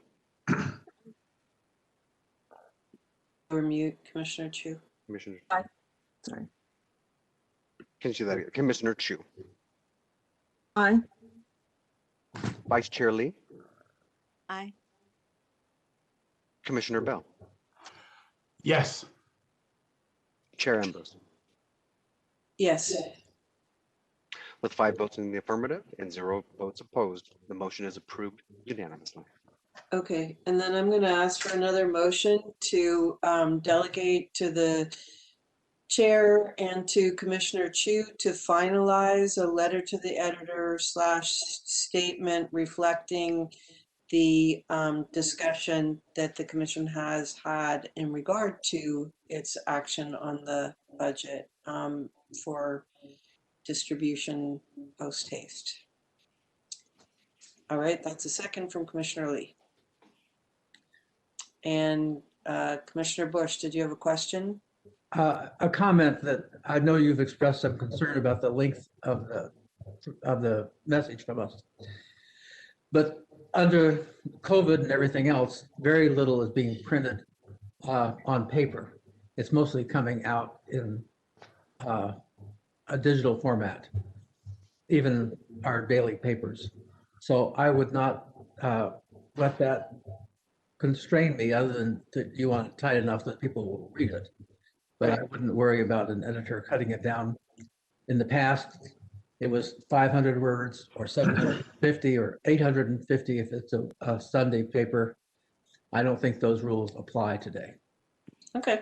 All right. Well, thank you. I know you're from the publishing world. So, all right. So we have a motion and a second. Mr. Moderator, can you please call the roll on that motion? Motion has been made and seconded. I will now call the roll. Commissioner Bush, Yes. Commissioner Chu, Yes. Vice Chair Lee, Aye. Commissioner Bell, Yes. Chair Ambrose. Yes. With 5 votes in the affirmative and 0 votes opposed, the motion is approved unanimously. All right, thank you for that. I'm going to make a suggestion. We have agenda item 9, which is the streamlining. I want to move forward on that because we've already had the interested person meeting, and I think we're ready to go. I am going to suggest, though, that agenda item 10, the discussion of the staff policy report, that we put that over to the next meeting if that won't be too inconvenient for staff. I think that there's a lot of important work that's going on in that world, and that we're going to want to be sharp and creative in engaging with you both on that, as well as when we meet in March, we're going to want to talk about what the controller's next report is going to be, because that is totally 100% in our wheelhouse. So I'd like to take the staff policy report, make that a priority item for our meeting in March, kind of blended with our response on the controller's agenda and where we're at on all of the ethics disclosures in the city, so that we only have then this agenda item 9 as an action item, and so that everyone can get on with their holiday today. So with that, I'm going to use my executive authority as chair to declare that's the case, since I don't hear anybody shaking their head about it. And I'm going to call agenda item 9, which is discussion of possible action on revised fixed penalty policy and streamlined administrative resolution program. I'm going to turn it over to Eric Willett. Mr. Willett, when you make your presentation, if you don't, then I will make the comments that we received electronically from both Esther Williams and I don't have it in front of me, Jesse Melroe. I just want to make sure that if they can't participate in the meeting, if they've taken the time to submit written comments, I want to make sure that they're shared with everyone. So anyway, if you want to proceed then with your presentation, please do. Sure. Thank you, Chair Ambrose, commissioners, and colleagues. I am Senior Investigator Eric Willett, and I will deliver a brief presentation that summarizes the fixed penalty policy revision process and shows the new proposed streamlined administrative resolution program. Beginning in August 2019, staff proposed revision and expansion of the Commission's fixed penalty policy as part of process improvements to increase the efficiency and effectiveness of the Commission's enforcement program. After the Commission expressed its approval that staff do so, staff developed a revised policy for the Commission's consideration that would result in the expansion of the current policy to be implemented as a new streamlined administrative resolution program, or SARP. This proposal was built upon the Commission's fixed penalty policy, which was approved by the Commission in July 2013. The current policy established fixed penalties for violations of 4 provisions of the Campaign Finance Reform Ordinance and incentivized accelerated settlements. Staff are bound by the existing policy provisions until the Commission changes them. Subsequently, staff revised the fixed penalty policy in both substantive and procedural aspects with the goal to provide accountability for violations of city laws while reducing the amount of time and resources required for a more formal case resolution. This revision process was undertaken in 7 parts. Firstly, investigators sought feedback internally from staff in each division and from colleagues in other jurisdictions. Particular attention was paid to the efforts and processes that the Fair Political Practices Commission used to amend its streamlined settlement program, which preceded us somewhat in this process, and it proved helpful to review their experience in working on a similar effort. Secondly, staff then solicited and received focused input at 2 interested persons meetings regarding what members of the regulated community and nonprofit groups thought the right scope of the review process might entail. Staff subsequently drafted the Streamlined Administrative Resolution Program and hosted a further 2 interested persons meetings and received specific feedback in response to the draft revisions, which staff then assessed and revised the draft as appropriate. That brings us to staff's presentation today and discussion here with iterations if necessary. Upon final approval, staff will implement the new program. Now, if we turn to staff's proposed revised fixed penalty policy and Streamlined Administrative Resolution Program document, it's located in agenda item 9. I'll give you a moment to do that.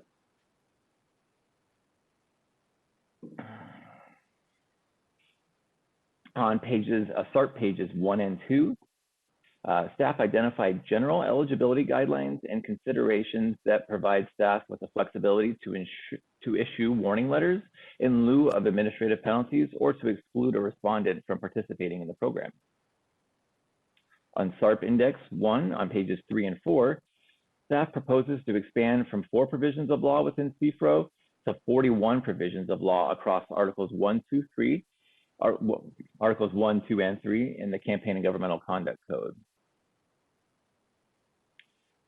From SART Table 1 on page 5 through 25, staff tailored the program to the nuances of the different provisions of law and, where applicable, identified specific eligibility guidelines and discretionary considerations for warning letters or for exclusion from the program.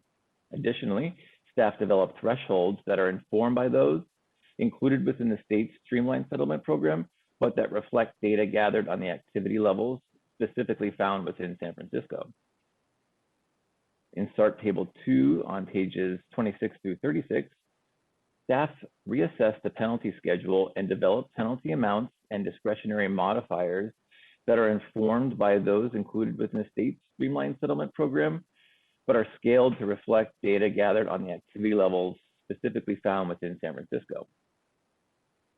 Overall, matters resolved under this program will generally result in a penalty that is less severe and in a description of the violation and surrounding events that is less detailed in comparison to matters resolved through the regular administrative enforcement process. Notwithstanding these distinctions, both processes require action by the Commission in a publicly noticed meeting. In its ongoing efforts to increase the efficiency and effectiveness of the Commission's enforcement program, staff proposes adoption of the new Streamlined Administrative Resolution Program for implementation as an expansion of the existing fixed penalty policy. And staff welcomes any questions and further input from the Commission on the program as proposed and looks forward to implementing the program once adopted. And Chair Ambrose, I'll defer to you with regard to the public comments received by the Commission. Okay, the public comment from Esther Marks was in support of the Streamline program. I mean, I think fortunately, because you did do interested persons stakeholder meetings, we had a chance to hear her, sort of questions and comments at greater length. The comment from the other individual is, I'm afraid I'm having trouble bringing it immediately to mind. So if someone If I may, it's Jesse Minardi. Okay, and his comment, I just remember that he works in this field, and I think he said something about reducing low-level fines lower. And I'm definitely not willing to take that up at this time, but it did occur to me when I saw that, when I thought about what Ms. Marks said about the penalty on the stipulation, that as a future agenda item, maybe we should review what our fine level is. I don't know how often they're reviewed for cost of living, or, you know, where we're seeing people's behavior not being modified accordingly. So if we can do that in the future. Are there any questions from commissioners? I know we all had a chance to hear this presentation in the interested persons meeting, with the exception of Commissioner Bell. I see two hands up. Commissioner Chu. Yes, thank you, Chair Ambrose. My two questions are actually derived from Jesse Maynardi's comment. And I'm just curious, Mr. Willett, with regard to the FPPC fine level that he alludes to, that are lower than what the Ethics Commission has chosen for this new program. Can you respond, or share what the thinking was in terms of, and what factors you considered in terms of setting the fine levels where they are? I'm just curious as to how you would respond to that. I mean, and if the answer is like, we think they should be higher, that's fine too. I'm just wanted to ask the question. Sure. Commissioner Chu, we established penalty amounts that were informed by the state's program, but then that were scaled up for consideration within San Francisco's data. For instance, the state is the entire state. It's not necessarily a major metropolitan areas. It's covering jurisdictions in all levels of government, whereas ours is specific to San Francisco. So we used the state's program as a base and then scaled it upward based upon our own internal data that we have within the commission's databases. And we feel that our program here under SARP employs a generous warning letter system that would capture a vast number of respondents envisioned by Jesse's comments.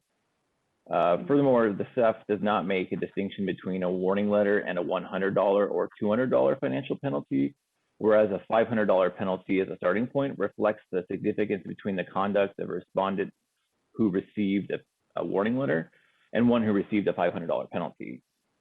And the financial penalty also reflects both a deterrence factor within the city and also the amount of resources employed by the enforcement program to bring the matter to resolution for the commission.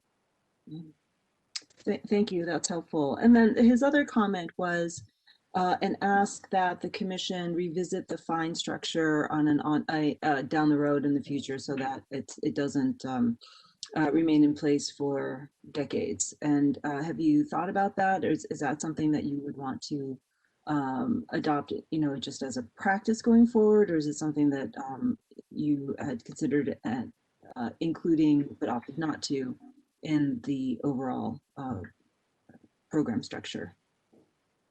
Certainly, staff will be assessing the efficacy of the program and will address as necessary before long. So we'll be, throughout the program's life as a policy, we can assess the efficacy of it and then make changes through this process that we have here today. As staff is recommending, this would be an amendment to the existing fixed penalty policy that was adopted in 2013. So it would be a similar process in the future if we were to make any amendments to the policy that's adopted as a policy today. Okay, and then if it is adopted today, when would this new program go into effect? Almost immediately, essentially. I'll be the SARP administrator of the program, and I've already done a look through of how many of our existing caseload would be directly eligible for the SARP program. And that would entail around 53% of our open investigation docket would be directly eligible for the SARP program. Oh, that's a great percentage. Thank you. And this has been tremendous work. I had the opportunity to participate in the interested persons meeting, and I appreciate all the feedback, both from Esther Marks and from Jesse Minardi, and from Anita Mayo, thoughtful input.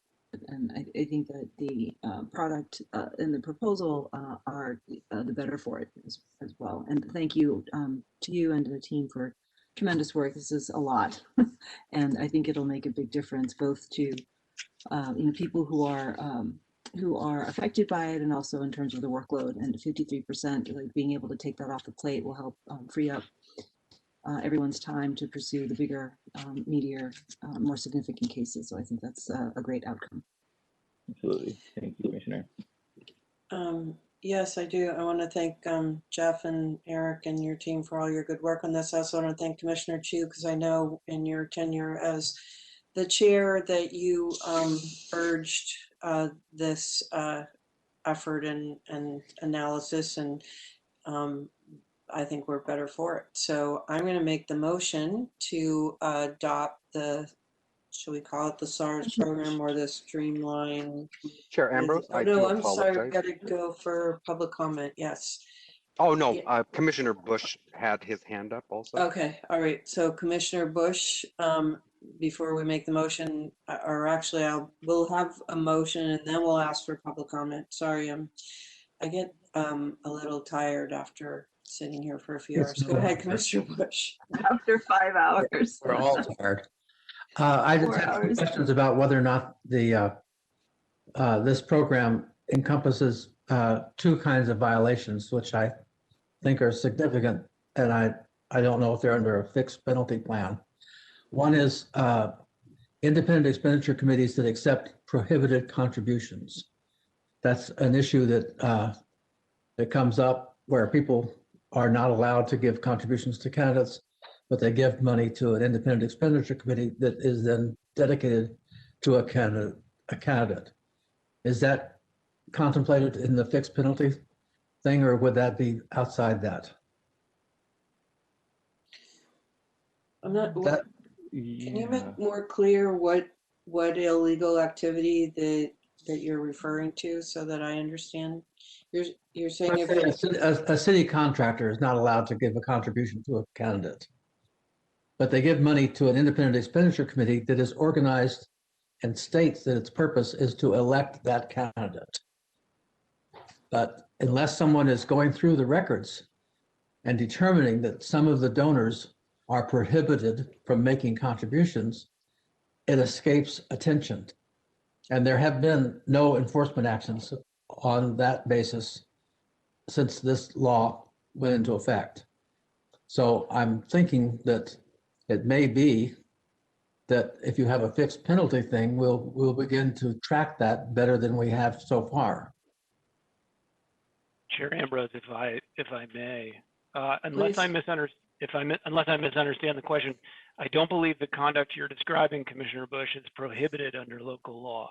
A contribution to an independent expenditure committee is not a contribution to the candidate, even if the IE committee is designed to support that candidate. And under existing law and controlling judicial precedent, that conduct is allowed.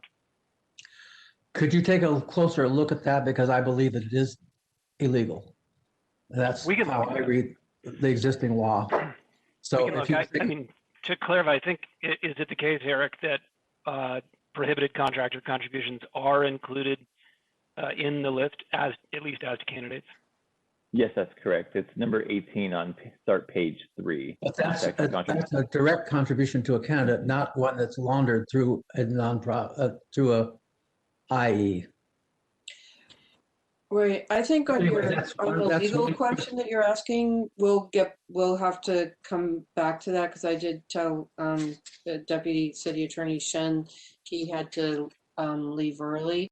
So we'll have to just to confirm or clarify the advice that we got from Mr. Pierce. And Eric, your answer is that a violation of the contribution to an independent expenditure committee is or isn't something that could theoretically be eligible for streamlining if it made it through all of the different conditions that are embedded in the program. I would have to take a closer reading of the Campaign and Governmental Conduct Code, section 1.126. 1.126 is included within the SART program, and that is a ban on contributions from the contractors. So I bring up the applicable code section here to see if it envisions the scenario that Commissioner Bush has put to us.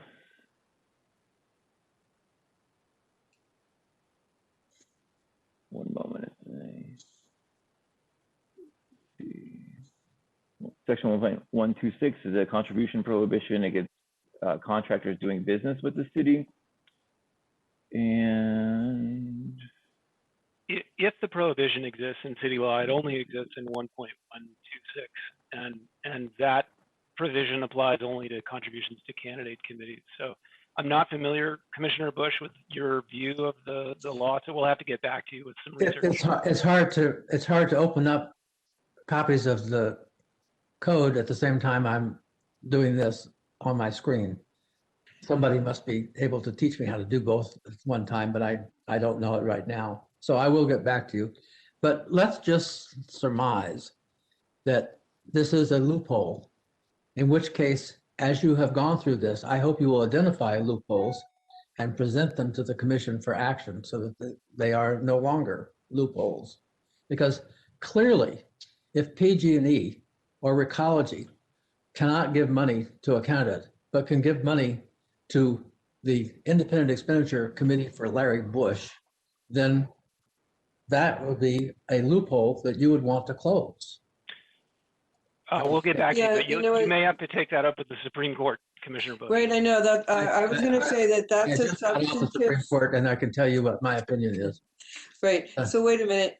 Time out, because that we are getting into a substantive area that's actually not on the agenda, and that where we would benefit from some background staff analysis and presentation. So we will take that up, because I do think it's important that we know the answer to that question, and if we don't preclude it, then why we're not precluding it.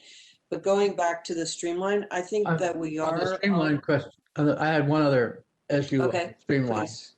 Which is, does their Streamline thing contemplate enforcement of lobbyists who fail to disclose fully what they're lobbying and who they're lobbying?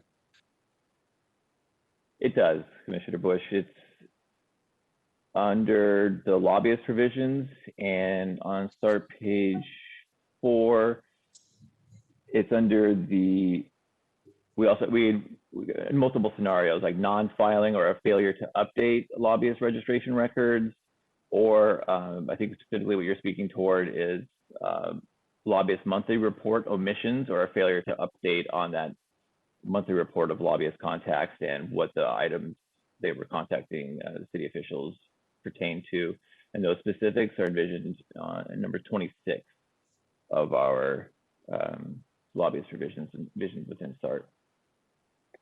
Okay. And the point that you're, however, a violation to one of those rules would still have to go through the various buckets before it could be dealt with essentially in a streamlined fashion, as opposed to requiring a much thorough. In essence, they would have to confess and pay up pretty much, or prove to you that they didn't make the violation in the first place. So it's not that it wouldn't come to us.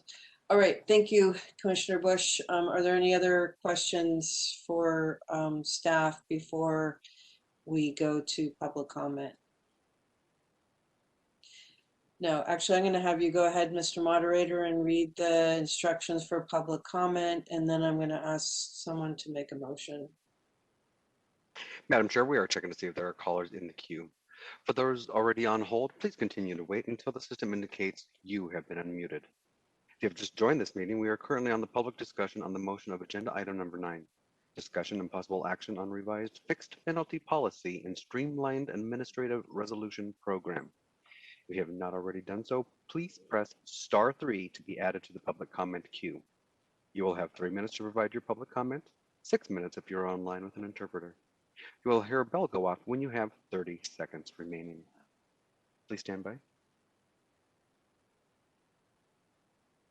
Madam Chair, we have a caller in the queue.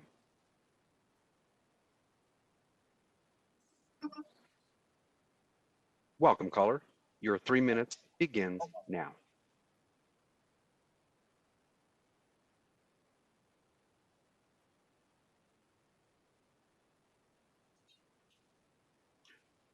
Welcome, caller.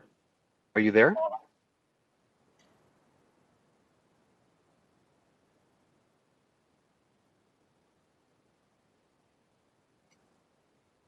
Caller, you might be experiencing, if you have muted yourself.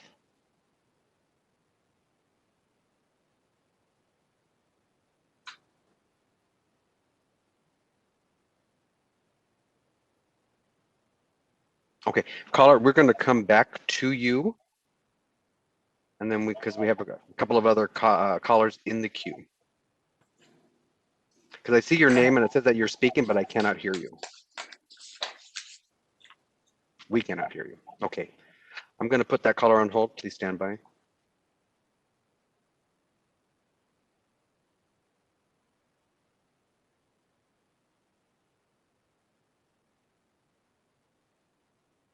Okay, the next caller, it looks like this actually is the same caller that commented on the last public comment.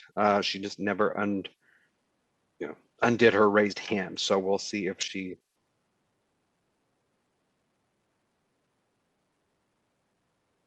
Welcome, caller. Your 3 minutes begins now. Oh, I'm sorry. I didn't mean to raise my hand. Okay. Yeah, but wait, yeah, I wanted to make sure because it remained raised up. So in order to lower it, you just hit *3 again. Thank you. Okay, let me reset the timer here real quick. Please stand by. We have another caller in the queue.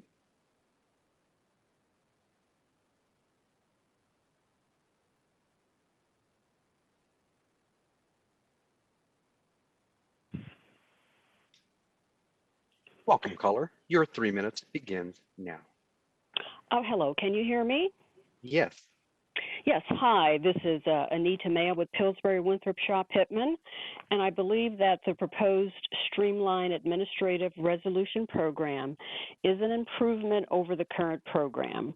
It is more straightforward, the fines are transparent, and more importantly, it covers many more substantive areas than the current program. I do have a few comments regarding specific items. The first is item number 18. The contractor contribution provision, which is on page 13 of 36. And this item applies to a committee which has unlawfully received a contribution for a city contractor. And one of the stated exclusions from the program is evidence that a contributor tried to conceal unlawful contributions.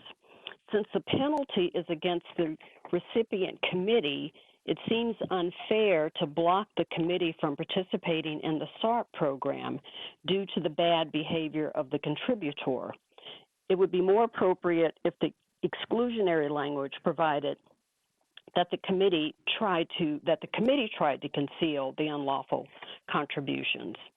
The second item is item number is SARP Table 2, item number 3, the major donor campaign statement non-filing, and that is on page 26 of 36.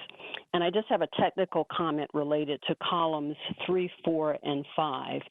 Based on staff's revisions to this section, the language, quote, whichever is greater, end quote, no longer applies and should be deleted in all 3 columns. And finally, item number 9, campaign record keeping on page 28 of 36. If a respondent takes action within 30 days of contact by the Enforcement Division to correct the campaign records, then I think a fine of $1,000 plus 5% of either undocumented contributions or expenditures, whichever is greater, is an excessive fine. A simple fine of $500 would be more appropriate and a significant incentive to quickly resolve the matter to avoid a $1,500 plus fine at the next level. Those are all of my comments. Thank you.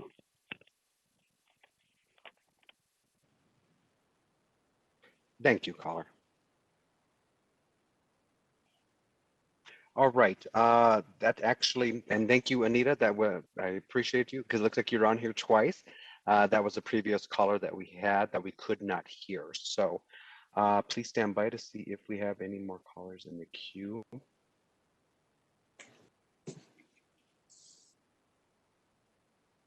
Once again, if you have just joined this meeting, we are currently on the public discussion on the motion of agenda item number 9. Discussion and possible action of revised fixed penalty policy and streamlined administrative resolution program.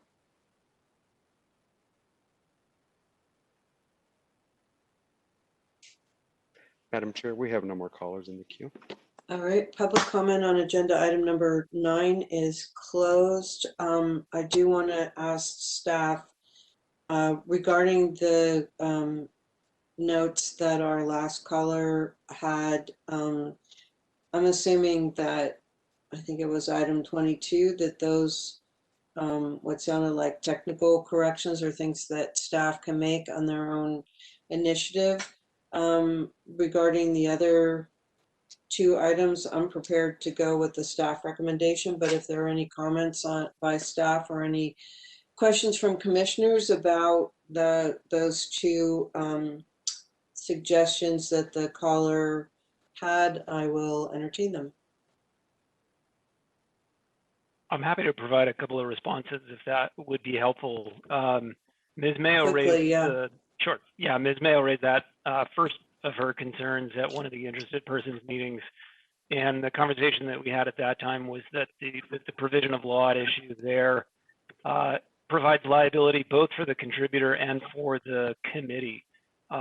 Ms. Mayo asked for clarification in the document about whether the contributor's bad conduct would be held also against the committee.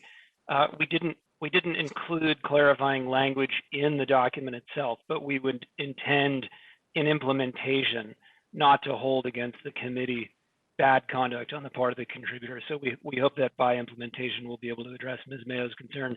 The other about the beginning penalty levels for record keeping violations, I would just note for the commission that in the instance of a record keeping violation, we're typically talking about a single count against a committee over the entire lifetime of that committee, if it's a candidate committee or maybe an election cycle or a calendar year as to a general purpose committee. Record keeping violations are typically identified by audit. And so in contrast to other provisions of law where the committee could be on the hook for multiple violations, multiple counts of the same conduct, there is really only ever going to be one count of a record keeping violation. And for that reason, we started at $1,000 instead of at $500. Okay, any other questions or comments from commissioners before I ask for a motion to adopt the SARS program? Commissioner Chu. Yes, I think I did mention this earlier. I just wanted to note for the record, I would like to request that Mr. Pearson and his team come back in maybe, I don't know, 4 to 6 months just to report back on the implementation and how the resolution of the 53% of the current pending cases and the application of the new framework is working out. Okay, with that understanding, is that a motion to approve subject to them giving us a report 6 months from now? Yes. All right, thank you. Do I have a second? And my screen's not open to the full grid, so if you could verbalize if you are providing a second to this motion. I'll second. All right, thank you, Mr. Bell. And with that, moderator, could you please call the roll? A motion has been made and seconded. I will now call the roll. Commissioner Bush.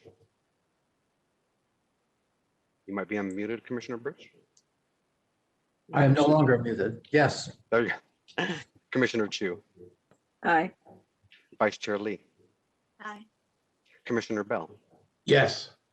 Chair Ambrose. Yes. With 5 All votes right. in the affirmative and 0 votes opposed, the motion is approved unanimously. All right, and with that, we're going to continue agenda item 10 to the meeting in March, which if anyone has the date, might not be bad to announce. What would that be? By March 12th, since the way the calendar works. So we're going to move to public comment on matters, or no, I'm sorry, wait a second. Again, just general public comment,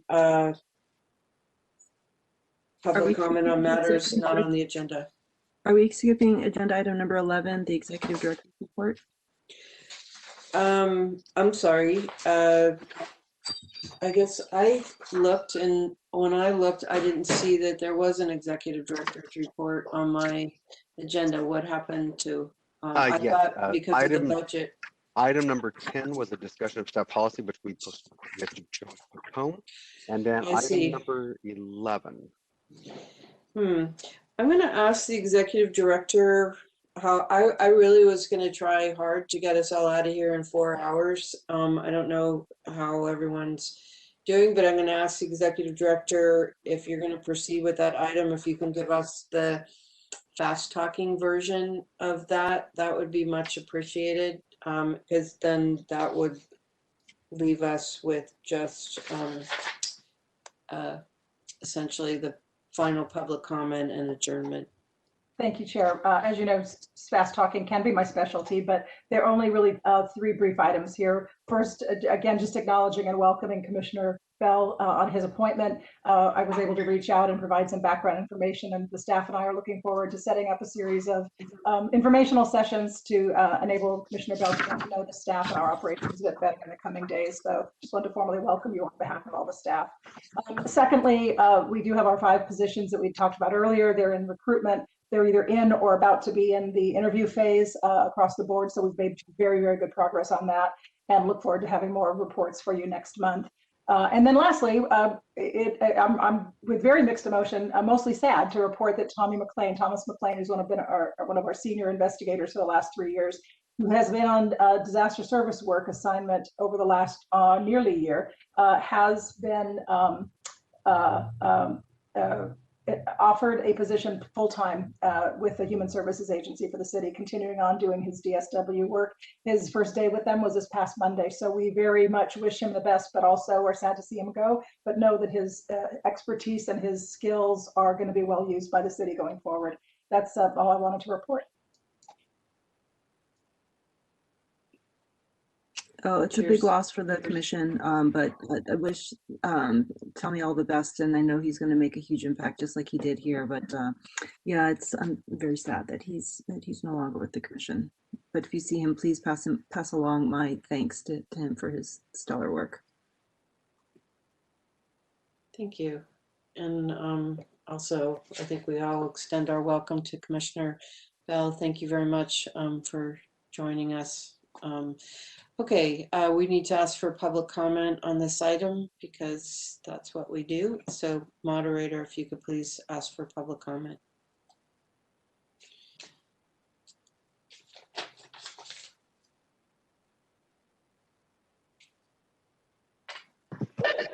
You're muted. You're muted. Just chit-chatting away like a champion here. Excuse me, folks. Madam Chair, we are checking to see if there are callers in the queue. For those already on hold, please continue to wait until the system indicates you have been unmuted. If you have just joined this meeting, we are currently on the public discussion on the motion of agenda item number 11, discussion of Executive Director's report, an update of various programmatic and operational highlights of Ethics Commission staff activities since the Commission's previous meeting. If you have not already done so, press *3 to be added to the public comment queue. You will have 3 minutes to provide your public comment. 6 minutes if you're online with an interpreter. You will hear a bell go off when you have 30 seconds remaining. Please stand by.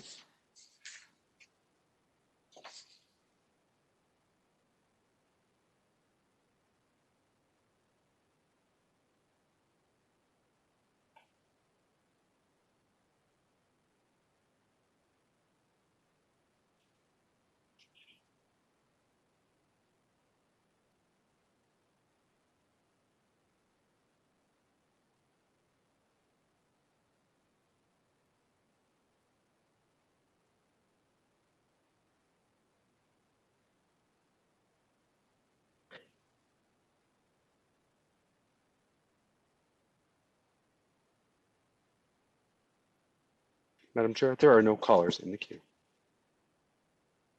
You are muted, Chair Ambrose.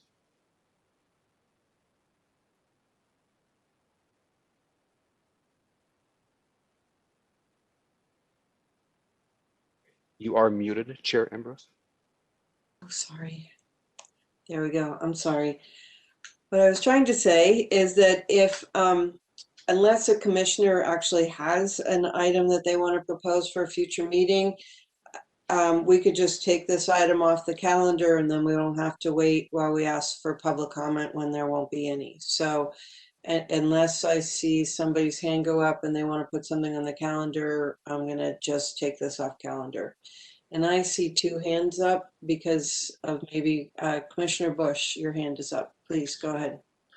Thank you. I'd like to put on the calendar measures to implement the recommendations from the controller's report, that we specifically take up each of the recommendations and vote on whether or not to implement them. Thank you. Okay, thanks. Are there any other recommendations for future calendar items on agenda item number 12? I would ask Mr. Ford on the policy side to explore a year-end annual certification by appointed and elected officials to affirmatively state under whatever penalty of perjury or whatever the right measure is, that they have complied with all of their obligations, whether it's Form 700 or reporting inappropriate conversations, something along those lines. Okay, and the idea, I mean, I think that that's the kind of thing that we could talk about when we meet in March and work on all of the ethics related disclosures that the controller's office is taking up and that we're going to take up with them. Yeah, So I think both of those things in that context, we can do what Commissioner Bush suggested, which is to look at all of the controllers and city attorneys, I guess, recommendations and decide which ones we're on board with. Any other items for future agenda? Okay. Moderator, if you could please see if we have any public comment on either of those comments. Thank you.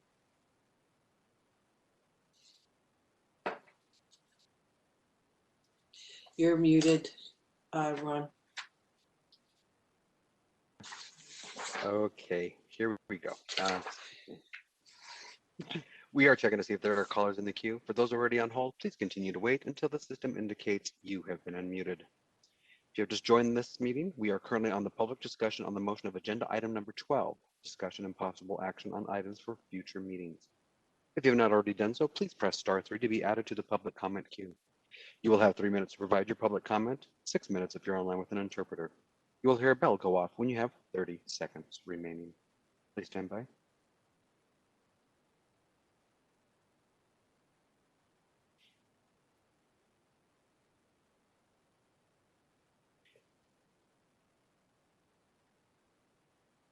Madam Chair, we have a caller in the queue. Please stand by.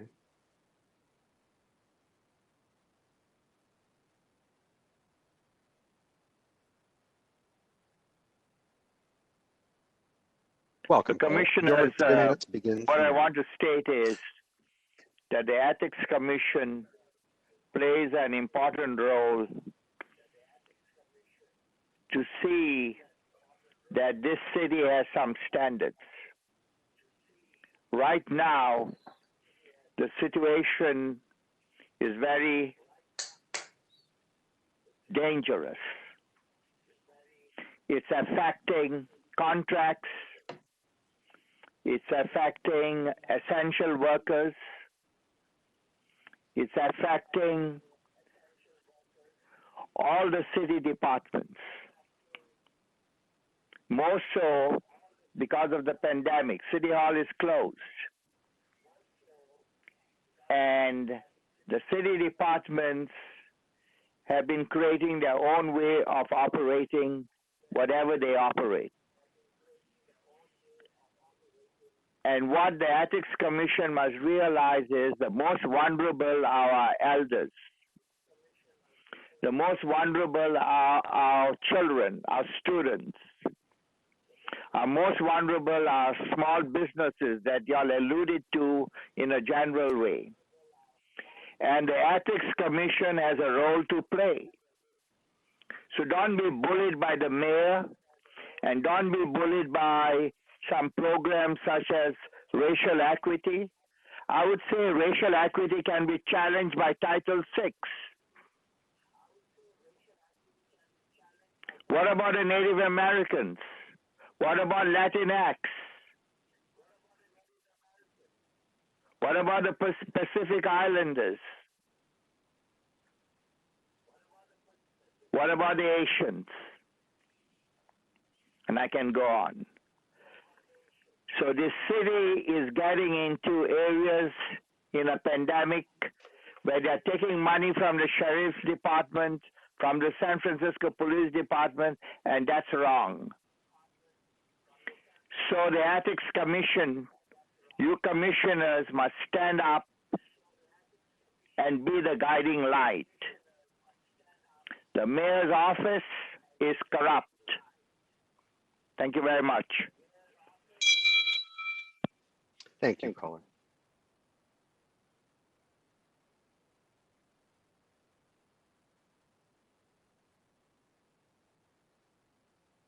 We are checking to see if there are any more callers on the line. Please stand by.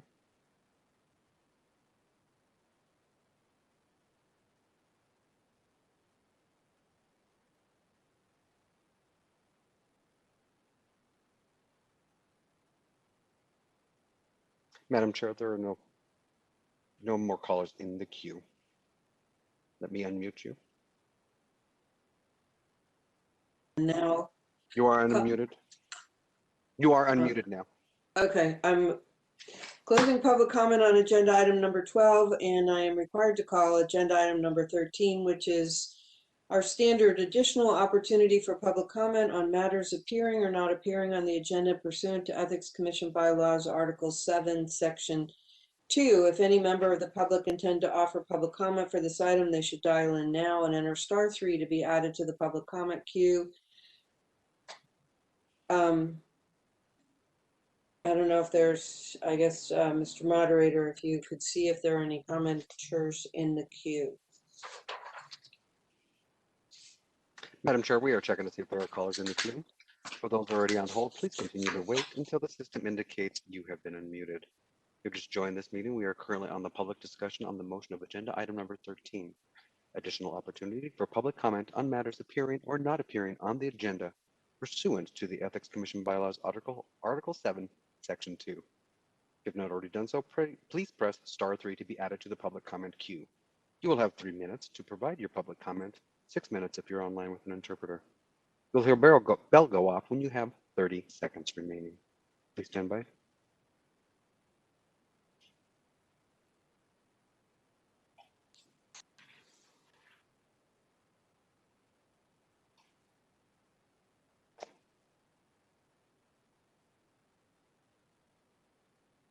Madam Chair, we have no callers in the queue.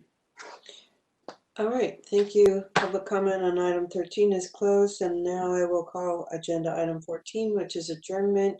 Commissioners, do we have a motion to adjourn the meeting? So moved. I was going to say, everybody's hand's going to go up here. So moved. Okay, Commissioner Chu, second by Commissioner Bush. Could you please call the roll? And thank you all for your participation today. A motion has been made and seconded to adjourn the meeting. I will now call the roll. Commissioner Bush. Yes. Commissioner Chu. Yes. Vice Chair Lee. Aye. Commissioner Bell. Yes. Chair Ember. Yes. With And 5 votes in the affirmative and 0 votes opposed to the motion. The motion is approved unanimously. all right, gavel down. The meeting ended at 2:45 p.m. Thank you very much. We'll see you back here on March the 12th. Bye. Bye-bye. Everyone, happy holidays.